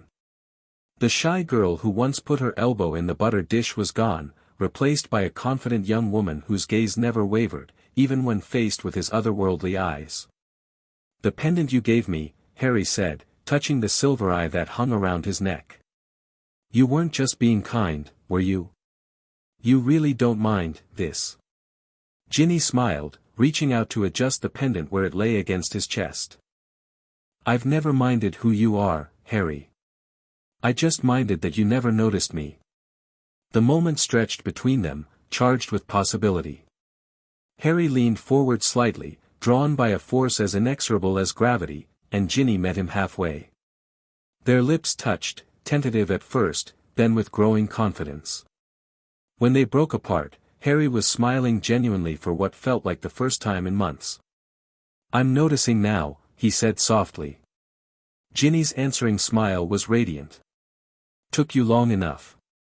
As they walked back to the castle hand in hand, Harry felt something settle within him, a sense of connection he'd been missing since the Rinnegan awakened. Different didn't have to mean alone. The first Hogsmeade weekend arrived with the first snowfall of the season. Harry and Ginny walked through the village together, their relationship now public knowledge to much gossip and Ron's grudging acceptance. I just don't want to see you snogging, he had grumbled. Otherwise, I suppose it's better than her dating half the blokes in school. Hermione had been more enthusiastic, pulling Harry aside to say, I'm happy for you. Ginny's good for you, she doesn't let you brood. Now, as they browsed honeydukes, Harry felt almost normal for the first time in months. Students still stared at his eyes, but having Ginny beside him, treating him like any other boyfriend, made it easier to ignore. Fancy a butterbeer? Ginny suggested as they emerged from the sweet shop, their pockets laden with chocolate frogs and sugar quills. Lead the way, Harry agreed, taking her gloved hand in his. They were halfway to the 3 broomsticks when Harry felt it, a disturbance in the magical energies around them. His Rinnegan activated fully, cutting through the falling snow to reveal dark, twisted signatures approaching from multiple directions. Get down! Harry shouted, pulling Ginny behind the nearest building just as the first curses flew through the village street. Death Eaters, at least a dozen, had apparat into Hogsmeade, their masked forms moving with practiced precision as they fired curses at fleeing students. We need to get everyone back to Hogwarts, Ginny said, drawing her wand. Harry nodded, his mind racing. The Death Eaters were between them and the path back to school, cutting off retreat. Students screamed and ran for cover, some firing defensive spells with varying degrees of success. Stay here, Harry told Ginny, his voice changing as he accessed his power. Like hell I will, she retorted. I fought at the Ministry too, remember? There was no time to argue. A Death Eater rounded the corner, wand raised. Harry didn't hesitate, he thrust out his hand. Shinra Tensei. The invisible force slammed into the Death Eater, sending him flying backward through a shop window in a shower of glass. The mask cracked, revealing a face Harry didn't recognize. More Death Eaters converged on their position, alerted by the commotion. Ginny fired a series of stunning spells, her aim precise and her movements fluid. Harry absorbed a cruciatus directed at her, the corrosive energy dissipating against his Pretapath barrier. We can't hold them all off, Ginny said, ducking a jet of purple light. There are too many. She was right.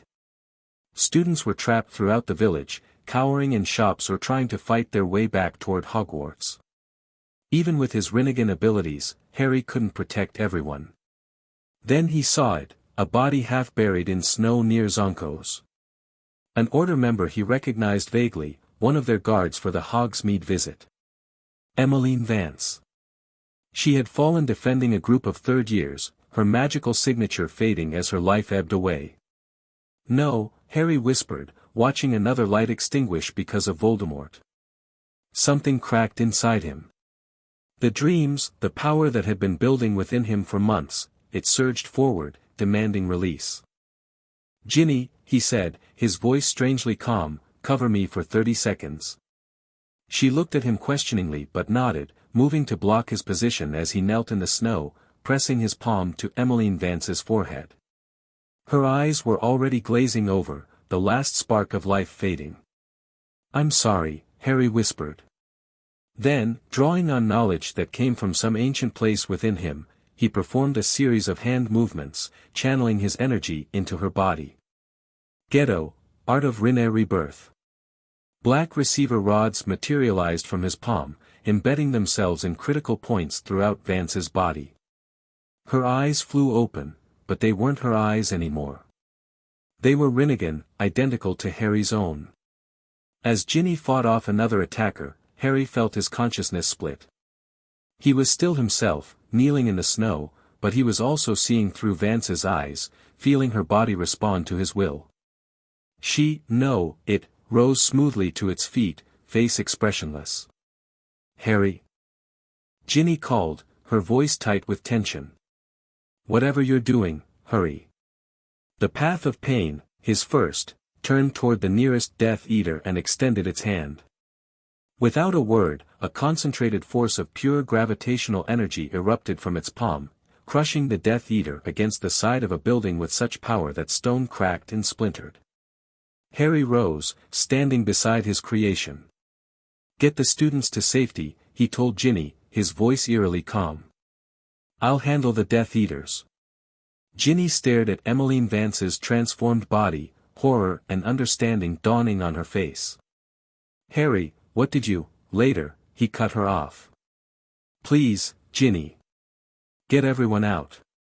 After a moment's hesitation, she nodded and ran toward a group of cornered Hufflepuffs, firing covering spells as she went. Harry turned back to the battle. Through his path, he could see in two directions at once, process twice the information. He directed Vance's body toward a cluster of Death Eaters while he moved in the opposite direction, creating a pincer attack. The Death Eaters weren't prepared for what hit them. From one side, Harry absorbed their spells and returned fire with precision. From the other, Vance's body unleashed devastating gravitational attacks, slamming enemies into buildings or the ground with bone-crushing force. What is this magic? One Death Eater cried as his companion was lifted into the air by Vance's outstretched hand, then slammed down with sickening force. Harry didn't answer. Words seemed unnecessary, distant. Through his split consciousness, he methodically incapacitated one Death Eater after another, working in perfect synchronization with his path. When Aurors finally arrived, operating into the village with wands drawn, they found an eerie scene, half a dozen Death Eaters unconscious or moaning in pain, scattered throughout the snow-covered street, while Harry Potter stood calmly beside a woman with identical, ringed purple eyes. Potter? Dawlish called cautiously, his wand trained on Harry. What happened here? Harry turned, his expression unervingly serene. They attacked. I defended. The Aurors approached warily, eyeing Vance's still form with undisguised fear.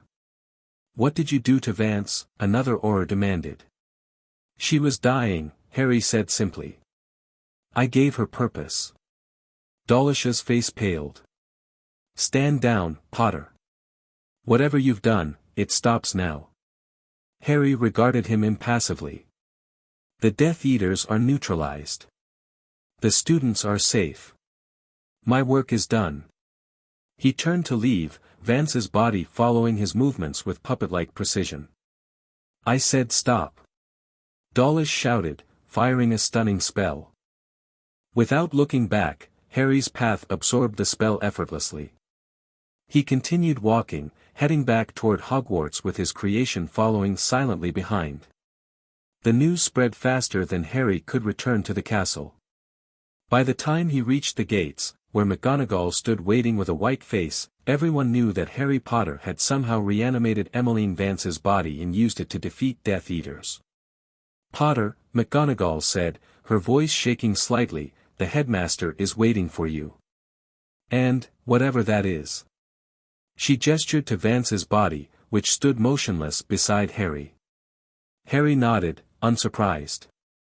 He had known there would be consequences the moment he created his first path, but sitting in the snow watching another person die for him, he couldn't bear it anymore. The walk to Dumbledore's office felt endless. Students pressed against walls to avoid him, their faces masks of fear and confusion. Even ghosts drifted away as he approached, as though sensing something unnatural in what accompanied him. The gargoyle leapt aside without a password, and Harry ascended the stairs, his path following silently. Inside, he found not only Dumbledore but Snape, McGonagall, and Remus Lupin, who must have been summoned urgently. Harry, Dumbledore said, his voice heavy with sorrow, what have you done? Harry met his gaze unflinchingly. What I had to. Death Eaters were killing students.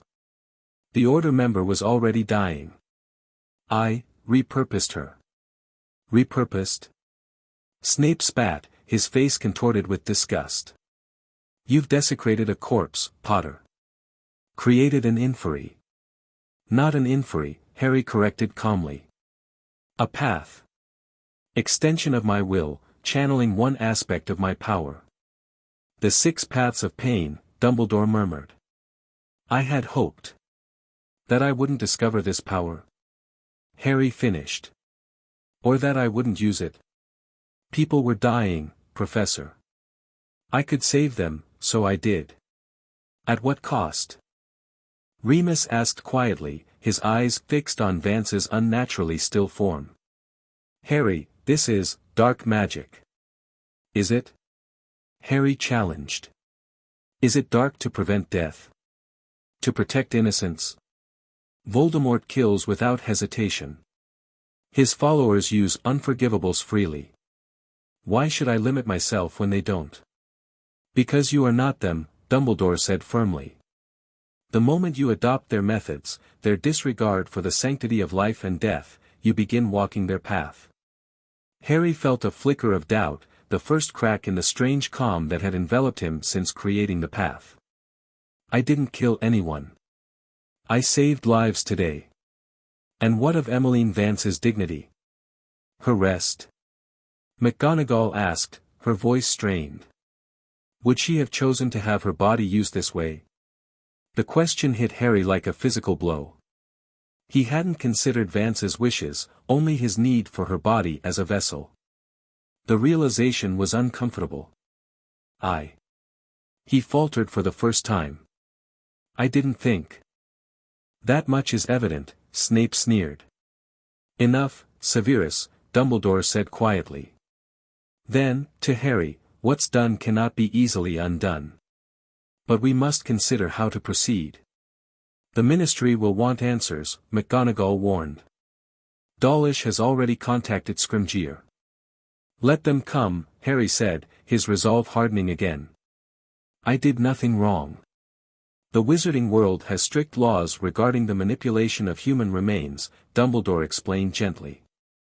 "What you've done, regardless of intention, violates deep taboos. So I should have let more students die. Let Voldemort win." Harry's voice rose. "You're dying, Professor. The curse is spreading. When you're gone, who will stand against him? The Ministry? They couldn't even admit he was back until he appeared in their own building." Silence fell at Harry's outburst. Even Snape looked taken aback by the mention of Dumbledore's condition. "Harry," Remus said carefully, "we understand your frustration. But this," he gestured to Vance's body, "this isn't the answer. It's a perversion of nature." "Nature?" Harry laughed bitterly. "Was it natural when Sirius fell through the veil? When Cedric was murdered? When my parents died protecting me? Voldemort perverted nature long ago, and no one stopped him. And you believe becoming like him is the solution?" Dumbledore asked sadly. "I'm nothing like him," Harry insisted. "Everything I've done to protect others." "As did Tom Riddle, in the beginning," Dumbledore said softly. "He too believed his powers made him exceptional, above the moral considerations that constrained others." The comparison stung, but Harry refused to show it. "I won't apologize for saving lives." Dumbledore sighed heavily. "I am not asking for apology, Harry. Only reflection. Consider the path you are walking and where it leads." He turned to McGonagall. "Minerva, please inform the Minister that I will meet with him regarding this matter. Severus, we will need a preservation charm for the remains." "And what about my path?" Harry asked coldly. "It cannot remain in the castle," Dumbledore said firmly. "The students are already frightened enough. So I should just discard a valuable asset? Something that could help defeat Voldemort?" "Harry," Remus interjected, "listen to yourself. You're talking about Emmeline's body as an asset. She was a person, a member of the Order who gave her life to protect students." Shame finally broke through Harry's detachment. Remus was right, he had been thinking of Vance as a tool, not a person who had lived and died with dignity. Harry swallowed hard. "I can release the technique. Return her to what she was." "That would be for the best," Dumbledore said gently. Harry turned to his path, studying the face that had once belonged to Emmeline Vance. With a series of hand signs, he released the chakra connecting him to the body. The Rinnegan faded from its eyes, and it collapsed like a marionette with cut strings. Snape moved forward, conjuring a stretcher to receive the body. "I still believe I did the right thing," Harry said quietly. Even if my methods were flawed. Intentions matter, Harry, Dumbledore acknowledged. But so do actions. The road to darkness is paved with justifications that once seemed noble. Harry said nothing, suddenly exhausted. The split consciousness, the battle, the confrontation, it had drained him completely. Go and rest, Dumbledore advised. We will discuss this further after I have spoken with the minister. Harry nodded numbly and turned to leave. At the door, he paused. Professor. The memory from Slughorn, I'll get it tonight. Dumbledore looked surprised but nodded. That would be most helpful. As Harry descended the spiral staircase, the full weight of what he had done settled on him. He had crossed a line today, one he had never imagined crossing. Yet part of him still couldn't regret it. The Death Eaters had been defeated, the students protected. If the cost was a piece of his humanity, well, he had never been fully human anyway, had he? Not with Voldemort's soul fragment embedded in his scar. Not with prophecy dictating his destiny. And certainly not with these divine eyes that set him apart from everyone around him. The common room fell silent as he entered. News of what had happened in Hogsmeade had clearly reached Gryffindor Tower. Students watched him warily, conversations dying mid-sentence. Only Ginny came forward, taking his hand without hesitation. Come on, she said quietly. You need rest. He let her lead him to a quiet corner where Ron and Hermione waited, their expressions a mix of concern and uncertainty. Harry, Hermione began hesitantly, what happened out there? People are saying you controlled Emmeline Vance's body somehow. Harry closed his eyes briefly. I did. It's called a path of pain. One of the Rinnegan's abilities. Bloody hell, Ron whispered. Is that why everyone's looking at you like I'm a necromancer? Harry finished with a bitter smile. Yes. But why? Hermione pressed. Why would you do something so extreme? Because people were dying, Harry said simply. And I had the power to stop it. Ginny squeezed his hand. I was there. It was bad. Death Eaters everywhere, students trapped. Harry saved lives today. I'm not judging, Hermione clarified quickly. It sounds like very advanced, very dangerous magic. It is, Harry admitted. Dumbledore's furious. The Ministry will probably want to arrest me. Let them try, Ron said loyally, though his eyes betrayed his discomfort with the situation. Harry appreciated the support, even if he could see his friend's uncertainty. I've released the technique. Vance's body is just a body again. Good, Hermione said with evident relief. That's good, Harry. Is it? He challenged. What happens the next time Death Eaters attack? Or when Voldemort comes for me? Should I hold back because people find my abilities disturbing? None of them had an answer for that. I'm going to bed, Harry said, suddenly unable to bear their worried gazes any longer. It's been a long day.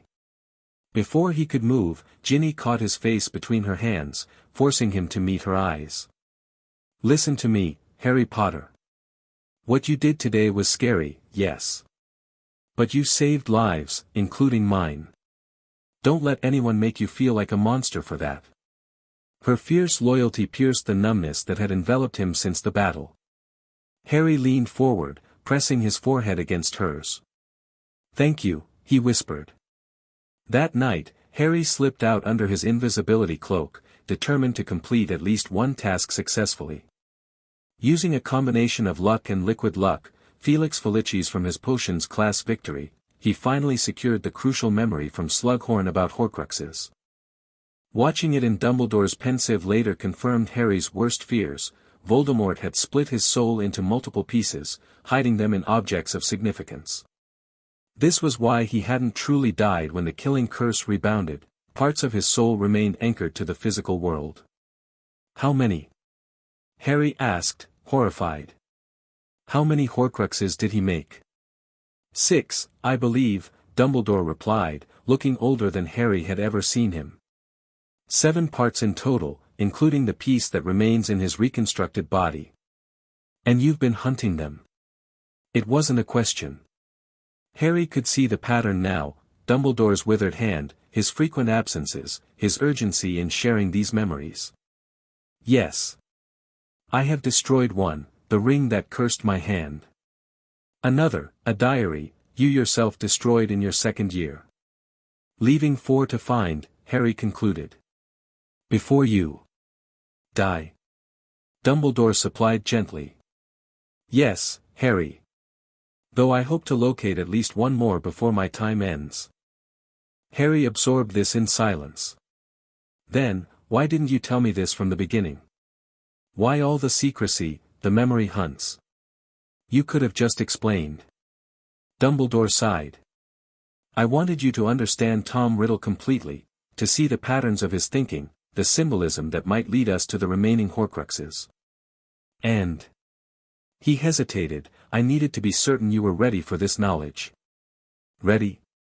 Harry repeated incredulously. I've faced Voldemort multiple times. I watched Cedric and Sirius die. I've had these eyes forced upon me. When exactly would I be ready?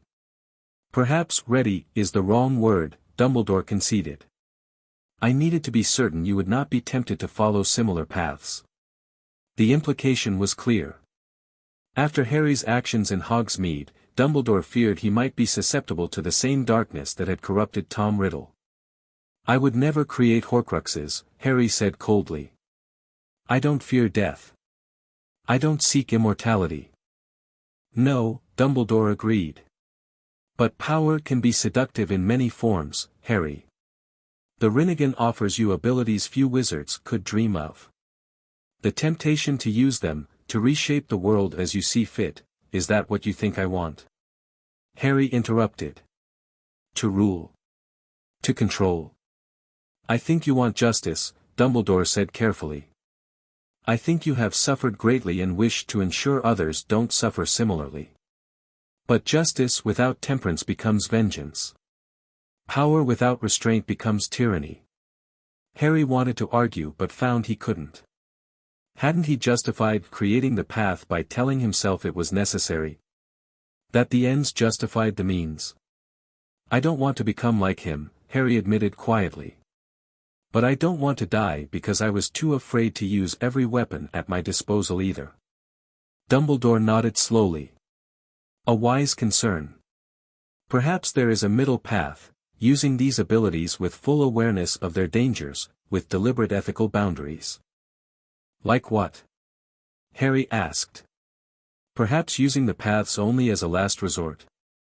Or creating them only from those who have given consent. Dumbledore suggested. The ancient texts mention that some Rinnegan users formed pacts with trusted allies, who agreed to become paths after death if necessary. Harry considered this. It was a compromise he could potentially live with, using the power but with constraints, with respect for the individuals involved. I could do that, he said finally. But Voldemort won't limit himself. His Death Eaters won't hesitate. True, Dumbledore acknowledged. Which is why you must be better than they are, not simply more powerful. Your strength, Harry, has always been your capacity for love, for connection. Don't sacrifice that in pursuit of victory. The advice resonated with Harry, though he wasn't entirely convinced. Love hadn't saved his parents. It hadn't saved Sirius. It hadn't stopped Voldemort's return. I should go, Harry said, rising from his chair. It's late. Dumbledore studied him with those penetrating blue eyes. Harry, before you leave, there is something else we must discuss. Something about your scar. Harry froze. What about it? I have a theory, one I've been reluctant to voice until I was certain. Dumbledore's expression was grave. The night Voldemort tried to kill you, when the curse rebounded. I believe a fragment of his soul latched onto the only living thing in the room. The implication hung in the air, terrible and inevitable. Me, Harry whispered. I'm a Horcrux. Not intentionally made, but yes, I fear so. Dumbledore's voice was gentle but firm. It explains your connection to him, your ability to speak Parseltongue, the visions you experience. Harry felt sick. So to kill him completely, I have to die too. I have been searching for alternatives, Dumbledore assured him. And now, with your Rinnegan. Perhaps these eyes were awakened for a reason, Harry. Perhaps they offer a path none of us have foreseen. Harry wasn't comforted. The revelation that he carried a piece of Voldemort's soul within him, that he had been marked for death since infancy, felt like the final betrayal. How long have you known? He asked, his voice hollow. Suspected, not known, Dumbledore corrected. Since your second year, when the diary showed me what a Horcrux could do. But I became more certain after your connection intensified in your fourth year. 2 years, Harry said flatly. You've had 2 years to tell me I have to die to defeat him. Harry, no. Harry cut him off, standing abruptly. No more explanations. No more secrets revealed too late. I'm done. He turned and walked to the door, his mind racing. Behind him, Dumbledore called his name, but Harry didn't stop. In the corridor outside, Harry leaned against the cold stone wall, trying to process everything. He was a Horcrux. He had to die. All these years of fighting, of loss, of pain, only to learn he had been raised like a pig for slaughter. And Dumbledore had known. Had guided him, mentored him, all while knowing Harry was marked for death. Something hardened in Harry's chest. If Dumbledore had been willing to sacrifice him, what other manipulations had the headmaster engaged in? What other lives had he deemed expendable for the greater good? His parents' faces flashed in his mind. Had Dumbledore known they were in danger? Had he done everything possible to protect them? Or had they too been sacrifices in his grand strategy against Voldemort? With sudden clarity, Harry knew what he needed to do. If Dumbledore wouldn't give him straight answers, he would find them himself, using the powers these eyes had granted him. He would discover the truth, no matter who tried to keep it from him. And then he would decide his own fate, not accept the one Dumbledore had planned. The path before him was diverging indeed, away from blind trust, away from acceptance of others' definitions of right and wrong. Whatever came next, Harry Potter would walk his own path. The political fallout from the Hogsmeade incident came swiftly. Minister Scrimgeour himself arrived at Hogwarts the next day, accompanied by a delegation that included Percy Weasley and 2 grim-faced Aurors. Mr. Potter must answer for his actions, Percy was saying stiffly as they entered the great hall where Harry sat eating lunch. The use of forbidden magic on a deceased Order member was an act of desperation during an attack where the Ministry's protection failed. Dumbledore interrupted smoothly, rising to greet the visitors. Perhaps we could discuss this in my office, rather than disturbing the students' meal. But the damage was done. Every eye in the hall had turned to Harry, who continued eating as though nothing was happening, though his Rinnegan allowed him to observe the confrontation perfectly well. Potter, Scrimgeour called, ignoring Dumbledore's suggestion. I require a word. Harry set down his fork deliberately, turning to face the minister. Here. Now. I would have thought the Ministry might prefer discretion, given its failure to protect Hogsmeade. Murmurs rippled through the hall. Scrimgeour's face tightened with anger. My office, Dumbledore interjected firmly. Now, Rufus, unless you wish this conversation to appear in tomorrow's Prophet. The minister relented, and Harry found himself once again climbing the stairs to Dumbledore's office, flanked by Aurors as though he were a criminal. Inside, Scrimgeour wasted no time. Explain yourself, Potter. Multiple witnesses report you performing some form of necromancy on Emmeline Vance's body. I used an ability granted by my eyes, Harry replied calmly. It allowed me to channel my magic through her body temporarily to defeat Death Eaters who were attacking students. I've since released the technique. That's forbidden magic. Percy burst out. Manipulation of corpses is a class of magical offense under, it wasn't manipulation of a corpse, Harry interrupted. It was channeling of chakra through a vessel. Different principle entirely. Chakra? Scrimgeour repeated skeptically. That's Eastern mysticism, not wizardry. My eyes aren't typical wizarding magic, Harry pointed out, gesturing to his Rinnegan. They operate on different principles. Whatever you call it, it violates wizarding law, Scrimgeour insisted. And frankly, those eyes of yours are becoming a matter of concern to the Ministry. Unregistered magical modifications, I didn't modify myself, Harry said coldly.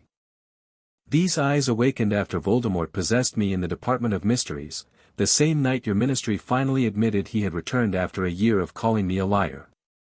Scrimgeour flinched slightly at Voldemort's name. Nevertheless, the law requires that I register abilities that I voluntarily acquired, Harry corrected.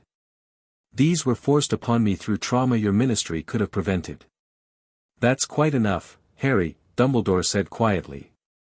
Harry fell silent, though his eyes never left Scrimgeour's face. Minister, Dumbledore continued, I understand your concern.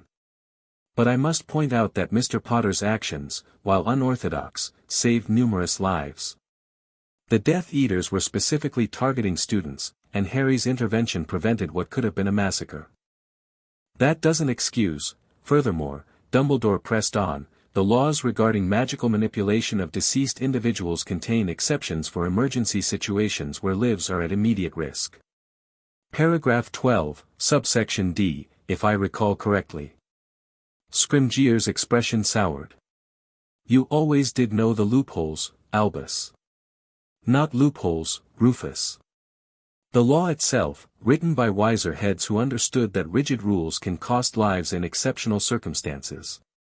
The minister considered this, his gaze returning to Harry. Even if I accept that argument, there remains the matter of these abilities. The public is frightened, Potter.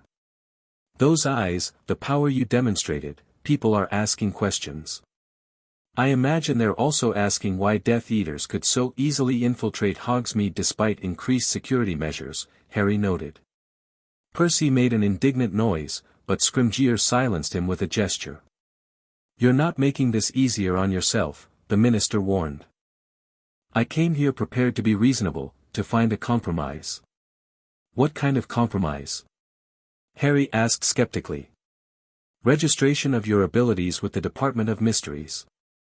Regular monitoring. Perhaps some cooperation with our research division. Scrimgeour's tone turned persuasive.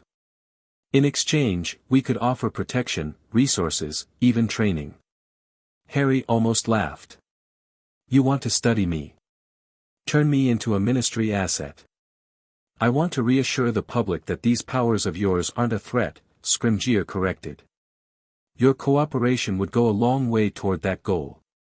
And if I refuse? Scrimgeour's expression hardened. Then the full weight of wizarding law will be applied. What you did in Hogsmeade crossed lines, Potter, emergency or not. Without Ministry oversight, you could find yourself classified as a dangerous magical being rather than a wizard. The threat hung in the air.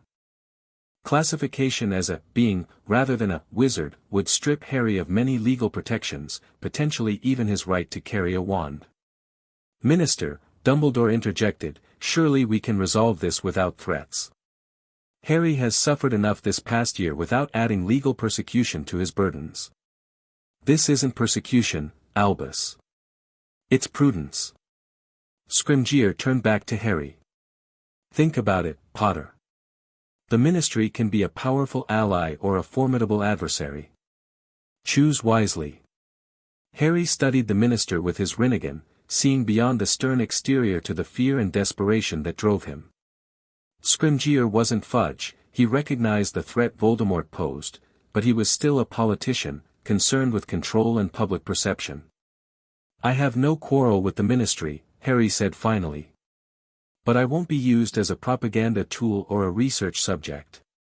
My abilities are my own. That's not a sustainable position, Scrimgeour argued. Not with powers like yours. People will demand accountability. Then let's compromise, Harry suggested.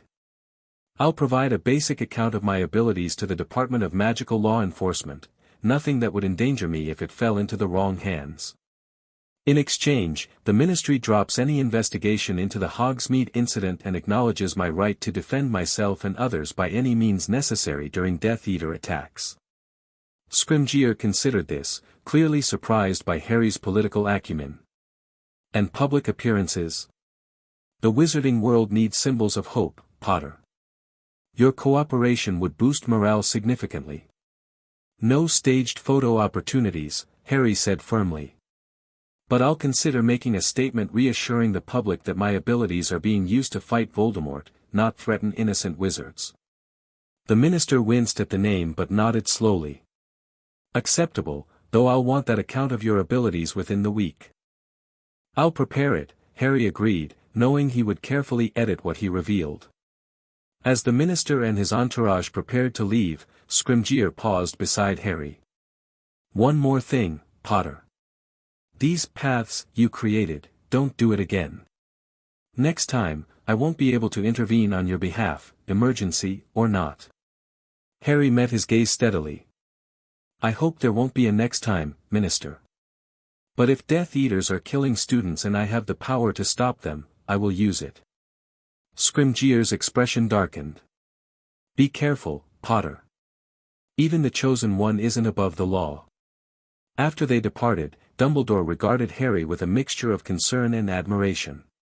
You handled that remarkably well. Perhaps too well. What do you mean?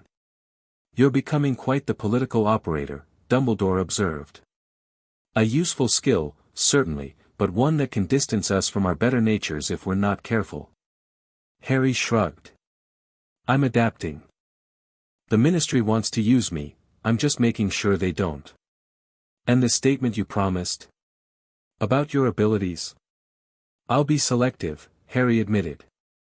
Tell them enough to satisfy curiosity without revealing anything truly important. Dumbledore nodded slowly. A wise approach, though I fear Rufus won't be satisfied for long. He sees you as both asset and threat, a dangerous combination. He's right to be concerned, Harry said, surprising himself with his candor. These powers, they're growing, Professor. I'm discovering new abilities almost daily. Such as? Dumbledore prompted. Harry hesitated, then decided on partial honesty. I can see chakra networks now, the pathways magic travels through living things. And I'm developing better control over the attractive and repulsive forces. He didn't mention that he could now extract souls temporarily from bodies, another ability he had discovered accidentally while practicing alone. Some secrets were best kept, even from Dumbledore. Fascinating, Dumbledore murmured. The Rinnegan truly is remarkable. But Harry, regarding our conversation last night, I don't want to talk about that, Harry cut him off.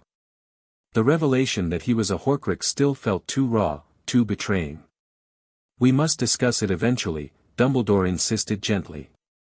There may be alternatives we haven't considered, especially with your new abilities. Like what? Harry asked skeptically.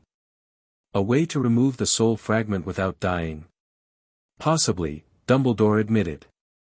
The Rinnegan's power over life and death, if the legends are true, might offer possibilities I hadn't considered. Hope flickered briefly in Harry's chest before he suppressed it. I'll look into it, he said noncommittally. But first, I want answers about my parents. Dumbledore blinked, caught off guard by the sudden change of topic. Your parents? What about them? Did you know? Harry asked directly. Did you know they were targeted specifically, not just as Order members but because of the prophecy? Did you know Pettigrew was the traitor?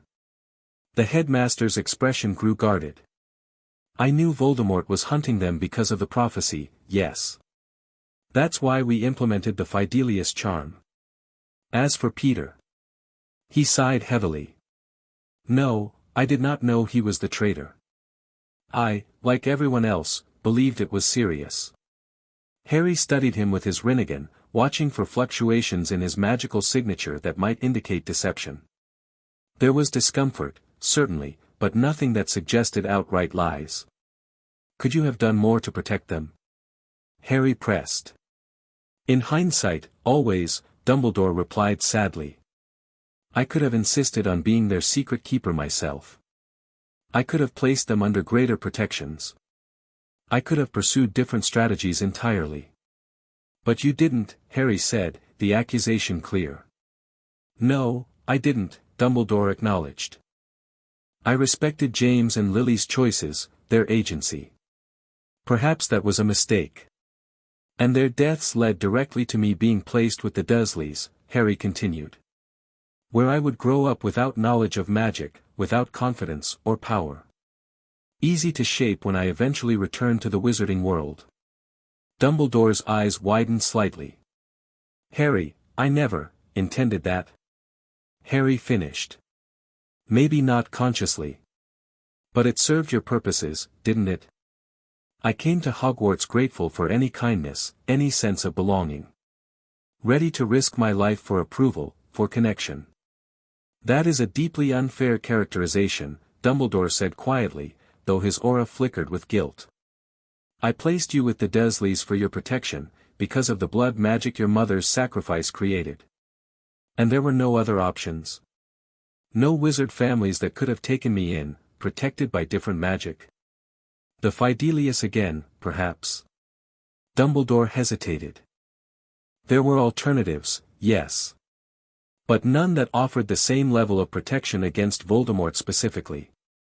Or the same opportunity to ensure I grew up, malleable, Harry suggested coldly. Harry, Dumbledore said, his voice pained, I have made many mistakes in my long life.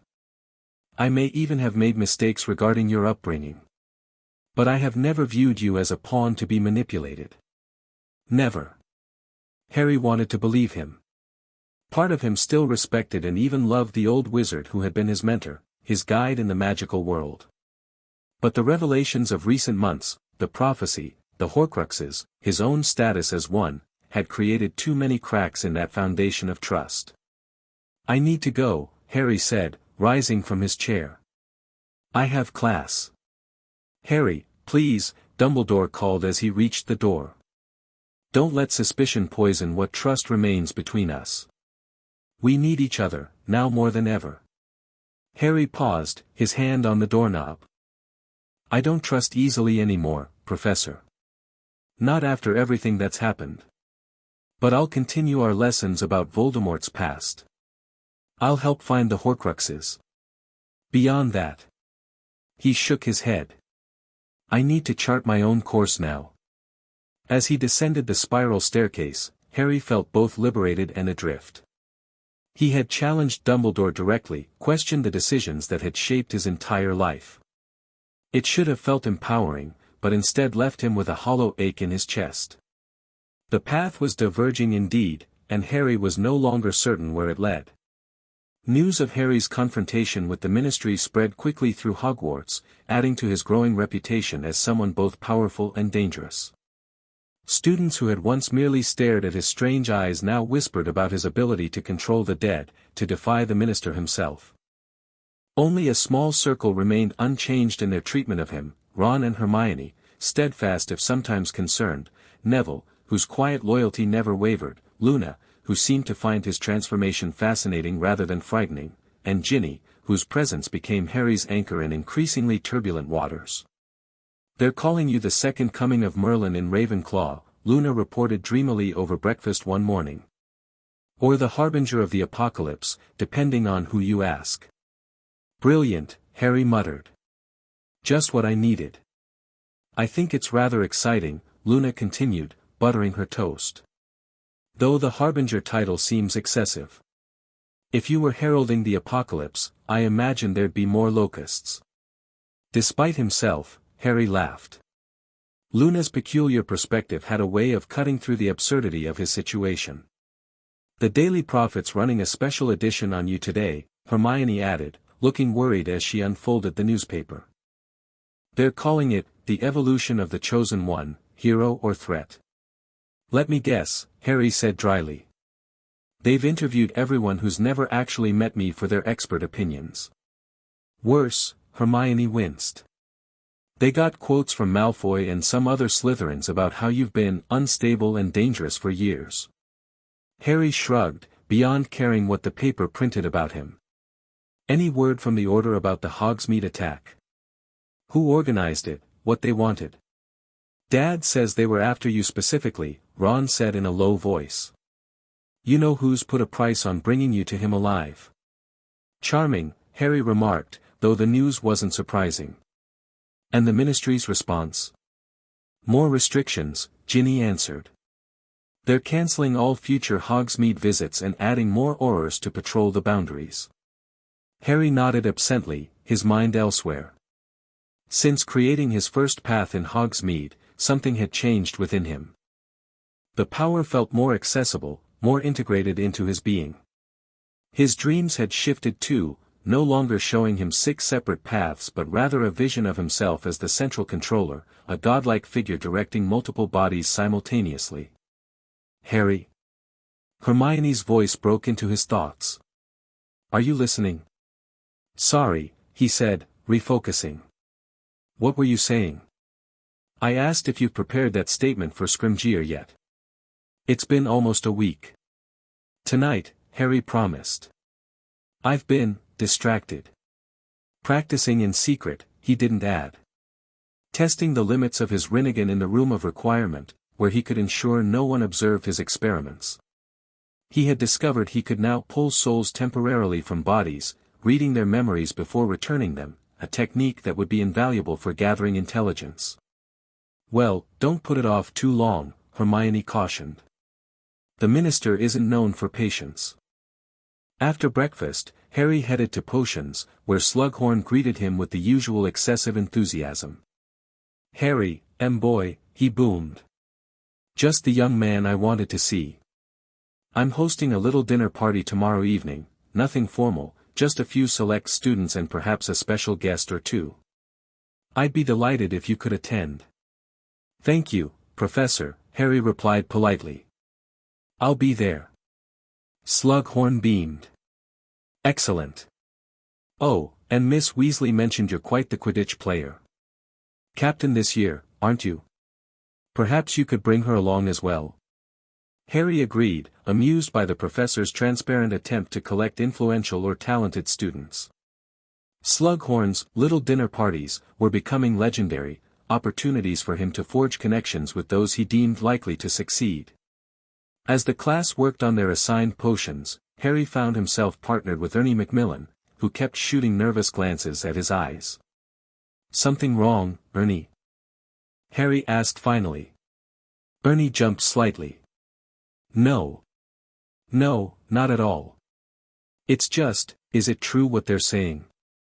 About what you did in Hogsmeade? Depends what they're saying, Harry replied evenly, adding powdered root of asphodel to their cauldron. That you reanimated Emmeline Vance. Made her fight for you. Ernie lowered his voice. That her eyes turned like yours. Harry considered his response carefully. I used an ability of my Rinnegan to channel my power through her body temporarily, yes. It helped me defeat the Death Eaters who were attacking students. And you can do that to anyone who's died? Ernie asked, a mixture of horror and fascination in his voice. I could, Harry admitted. But I won't, except in the most extreme circumstances. It's not something I take lightly. Ernie nodded slowly, seeming reassured by Harry's candor. For what it's worth, my family supports you. My father says the ministry's more concerned with controlling you than fighting you-know-who. Your father's perceptive, Harry remarked, surprised by the show of support. He says these are times when ordinary rules might need to be broken, Ernie continued, lowering his voice further. That fighting monsters sometimes requires extraordinary measures. Harry studied Ernie with new interest. The Hufflepuff had always struck him as someone who believed deeply in rules and propriety. This more nuanced view suggested a complexity Harry hadn't appreciated before. Your father sounds like a wise man, Harry said. I'd like to meet him sometime. You should come for Christmas, Ernie offered impulsively. My parents are hosting a gathering for families who support resistance against you-know-who. Sort of an alternative to the ministry's approach. The invitation took Harry by surprise. I'll consider it, he said, genuinely intrigued by the prospect of meeting wizards who shared his growing frustration with the ministry's ineffectiveness. After class, Harry found himself thinking about Ernie's words. Extraordinary measures. How many others might feel the same, that conventional approaches were failing against Voldemort's ruthlessness. His contemplation was interrupted by a tug on his robes. A small Gryffindor first year stood before him, wide-eyed and nervous. Harry Potter, sir. Professor Dumbledore asked me to give you this. The boy thrust forward a sealed note, then scampered away as though afraid Harry might transform him into a path on the spot. Harry broke the seal, recognizing Dumbledore's elegant handwriting. Saturday evening at 8. I believe I have located another. Bring your cloak. Another Horcrux. Despite his complicated feelings toward Dumbledore, Harry felt a surge of anticipation. This was action, progress, something tangible in the fight against Voldemort. That evening, he composed his promise statement for the ministry, carefully describing his Rinnegan abilities in the vaguest terms possible. He mentioned the gravitational powers and enhanced vision but omitted the soul extraction techniques and the full potential of the 6 paths. Let Scrimgeour believe he understood the extent of Harry's capabilities. Saturday arrived with brewing anticipation. Harry spent the day with Ginny by the lake, enjoying a rare moment of peace before what promised to be a dangerous evening. Be careful tonight, Ginny said as they skipped stones across the water's surface. Dumbledore may be brilliant, but Horcruxes are the darkest magic imaginable. Harry glanced at her in surprise. How did you know that you're hunting Horcruxes? Ginny smiled sadly. I was possessed by one, remember? I recognized the signs when you and Dumbledore started having these special lessons. The memories, the research into riddles past. Harry sometimes forgot how perceptive Ginny was, how deeply her experience with the diary had affected her. I should have realized you'd figure it out, he said. You're too smart not to.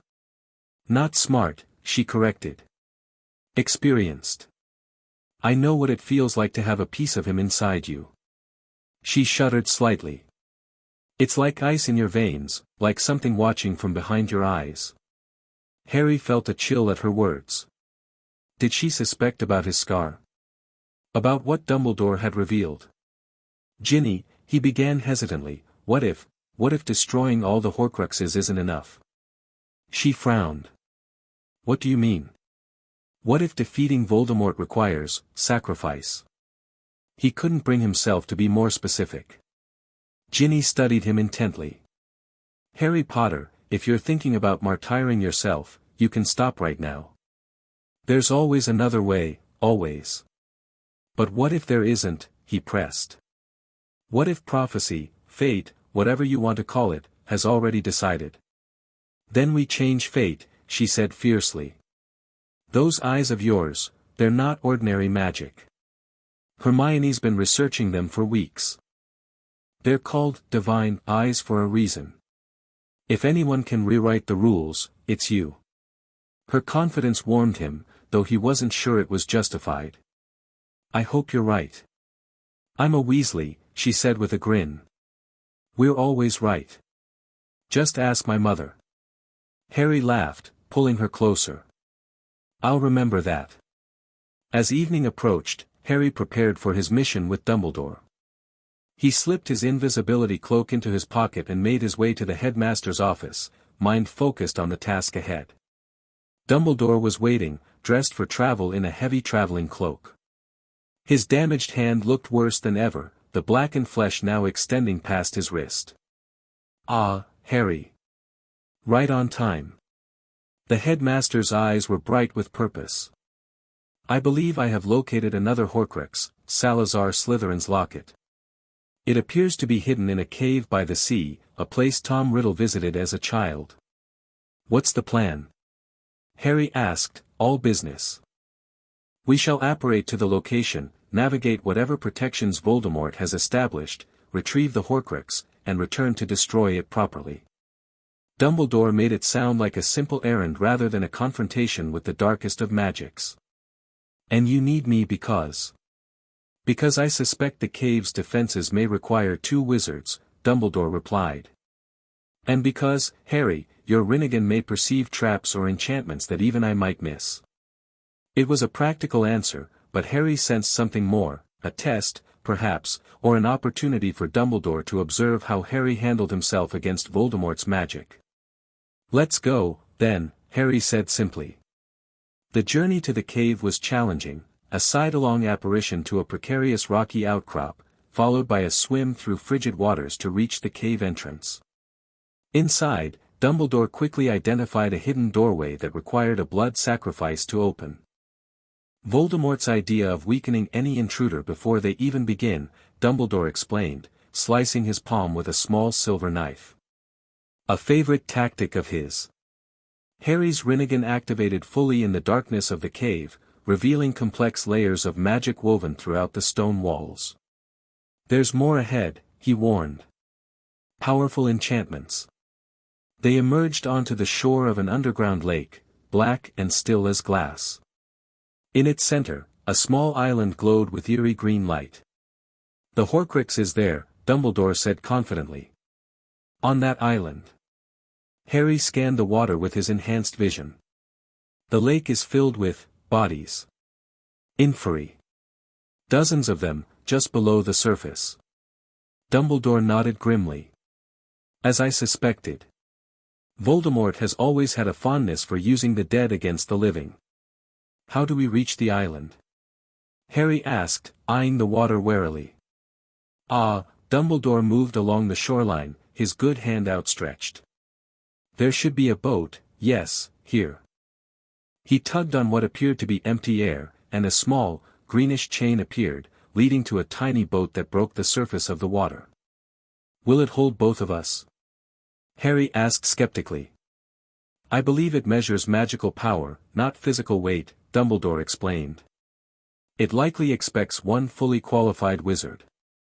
You, being underage, may not register fully to its enchantments. The boat carried them silently across the lake to the island, where they found a basin filled with glowing green potion, the locket visible beneath its surface. I cannot touch the potion, nor vanish it, nor transform it, Dumbledore said after several attempts. I believe it must be drunk. Drunk? Harry repeated incredulously. It's obviously poison. Not precisely poison, I think, Dumbledore mused. More likely something designed to incapacitate, to cause suffering. Voldemort would want anyone who got this far to suffer before the end. Then I'll drink it, Harry said immediately. My Rinnegan might help me resist its effects. Dumbledore shook his head firmly. No, Harry. I will drink it. You must ensure that I continue to drink, no matter what happens, no matter what I say. And you must get us both safely away with the Horcrux. Do you understand? Harry wanted to argue but recognized the logic. Dumbledore was already dying from the ring's curse. If the potion proved fatal, better it take him than Harry.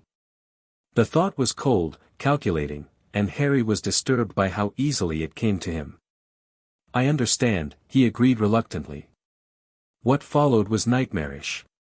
As Dumbledore drank cup after cup of the potion, he began to cry out, pleading with invisible tormentors, begging for death. Harry forced himself to continue administering the potion, even as his respect for the headmaster made each moment agony.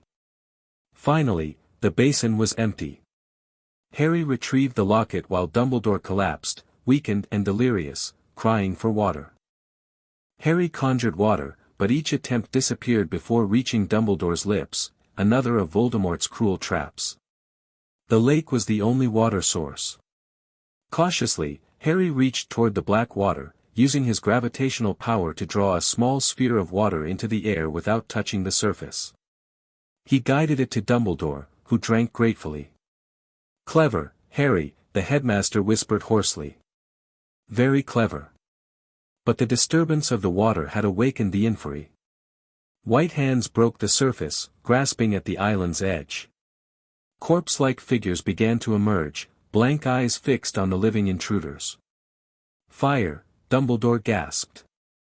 "They fear fire." Harry drew his wand, but before he could cast, dozens more inferi surfaced. They would be overwhelmed in moments.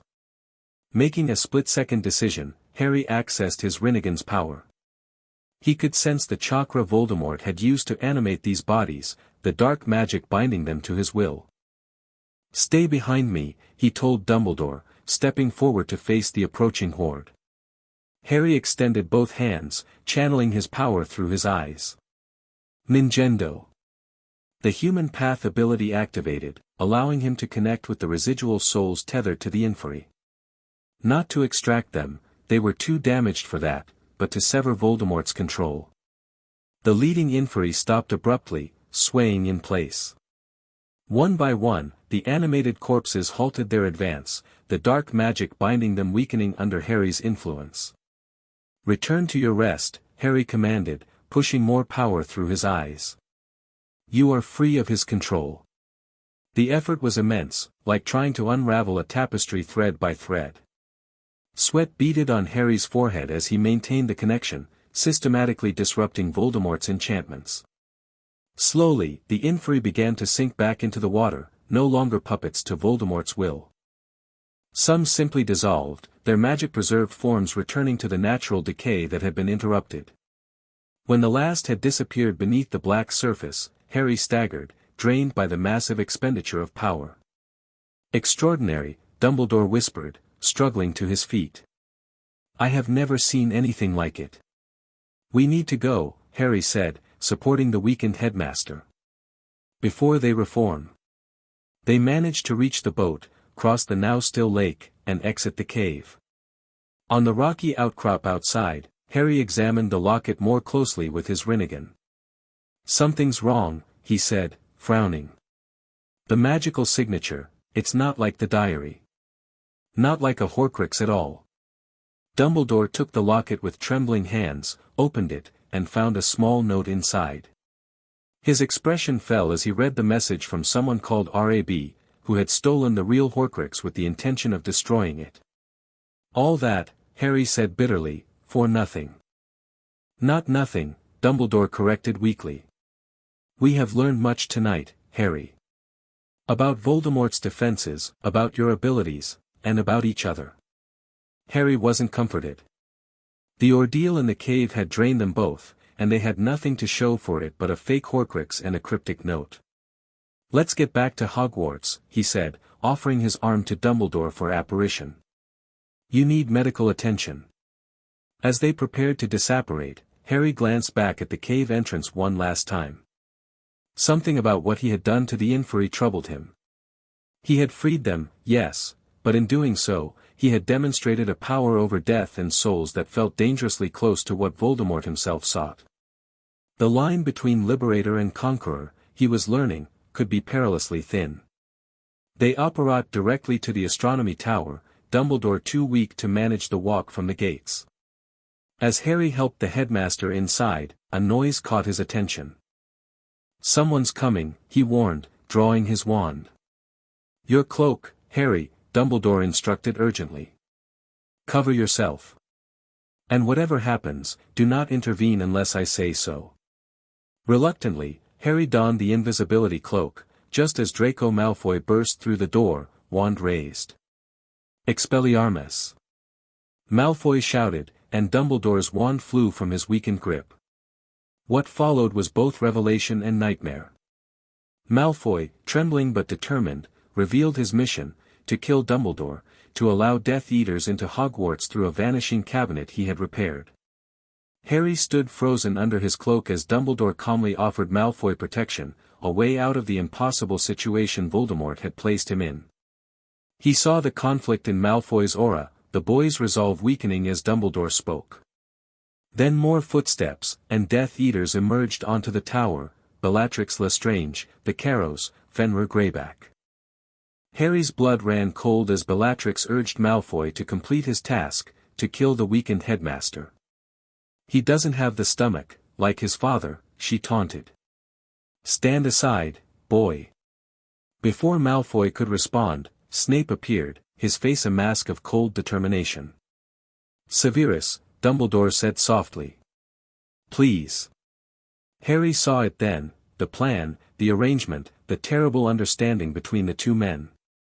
With his Rinnegan, he witnessed Snape's aura flickering with anguish beneath its controlled surface. Avada Kedavra, Snape said, and green light struck Dumbledore squarely in the chest. Harry watched, paralyzed with shock, as Albus Dumbledore's body fell backward over the tower's battlements, disappearing into the darkness below. The Death Eaters turned to leave, Bellatrix cackling with delight, Malfoy being dragged along looking shell-shocked. Snape lingered momentarily, his eyes sweeping the tower as though he sensed Harry's presence. For an instant, their eyes seemed to meet despite the invisibility cloak. Harry saw something unexpected in Snape's aura, not triumph or malice, but a deep, abiding grief quickly suppressed beneath layers of acclimacy. Then Snape was gone, following the others down the spiral staircase. Harry stood alone on the tower, the fake Horcrux clutched in his fist, as the reality of what had just occurred crashed over him. Dumbledore was dead. Killed by Snape. And Harry had done nothing to prevent it. He tore off the cloak and ran to the battlements, looking down at the crumpled form far below on the grounds.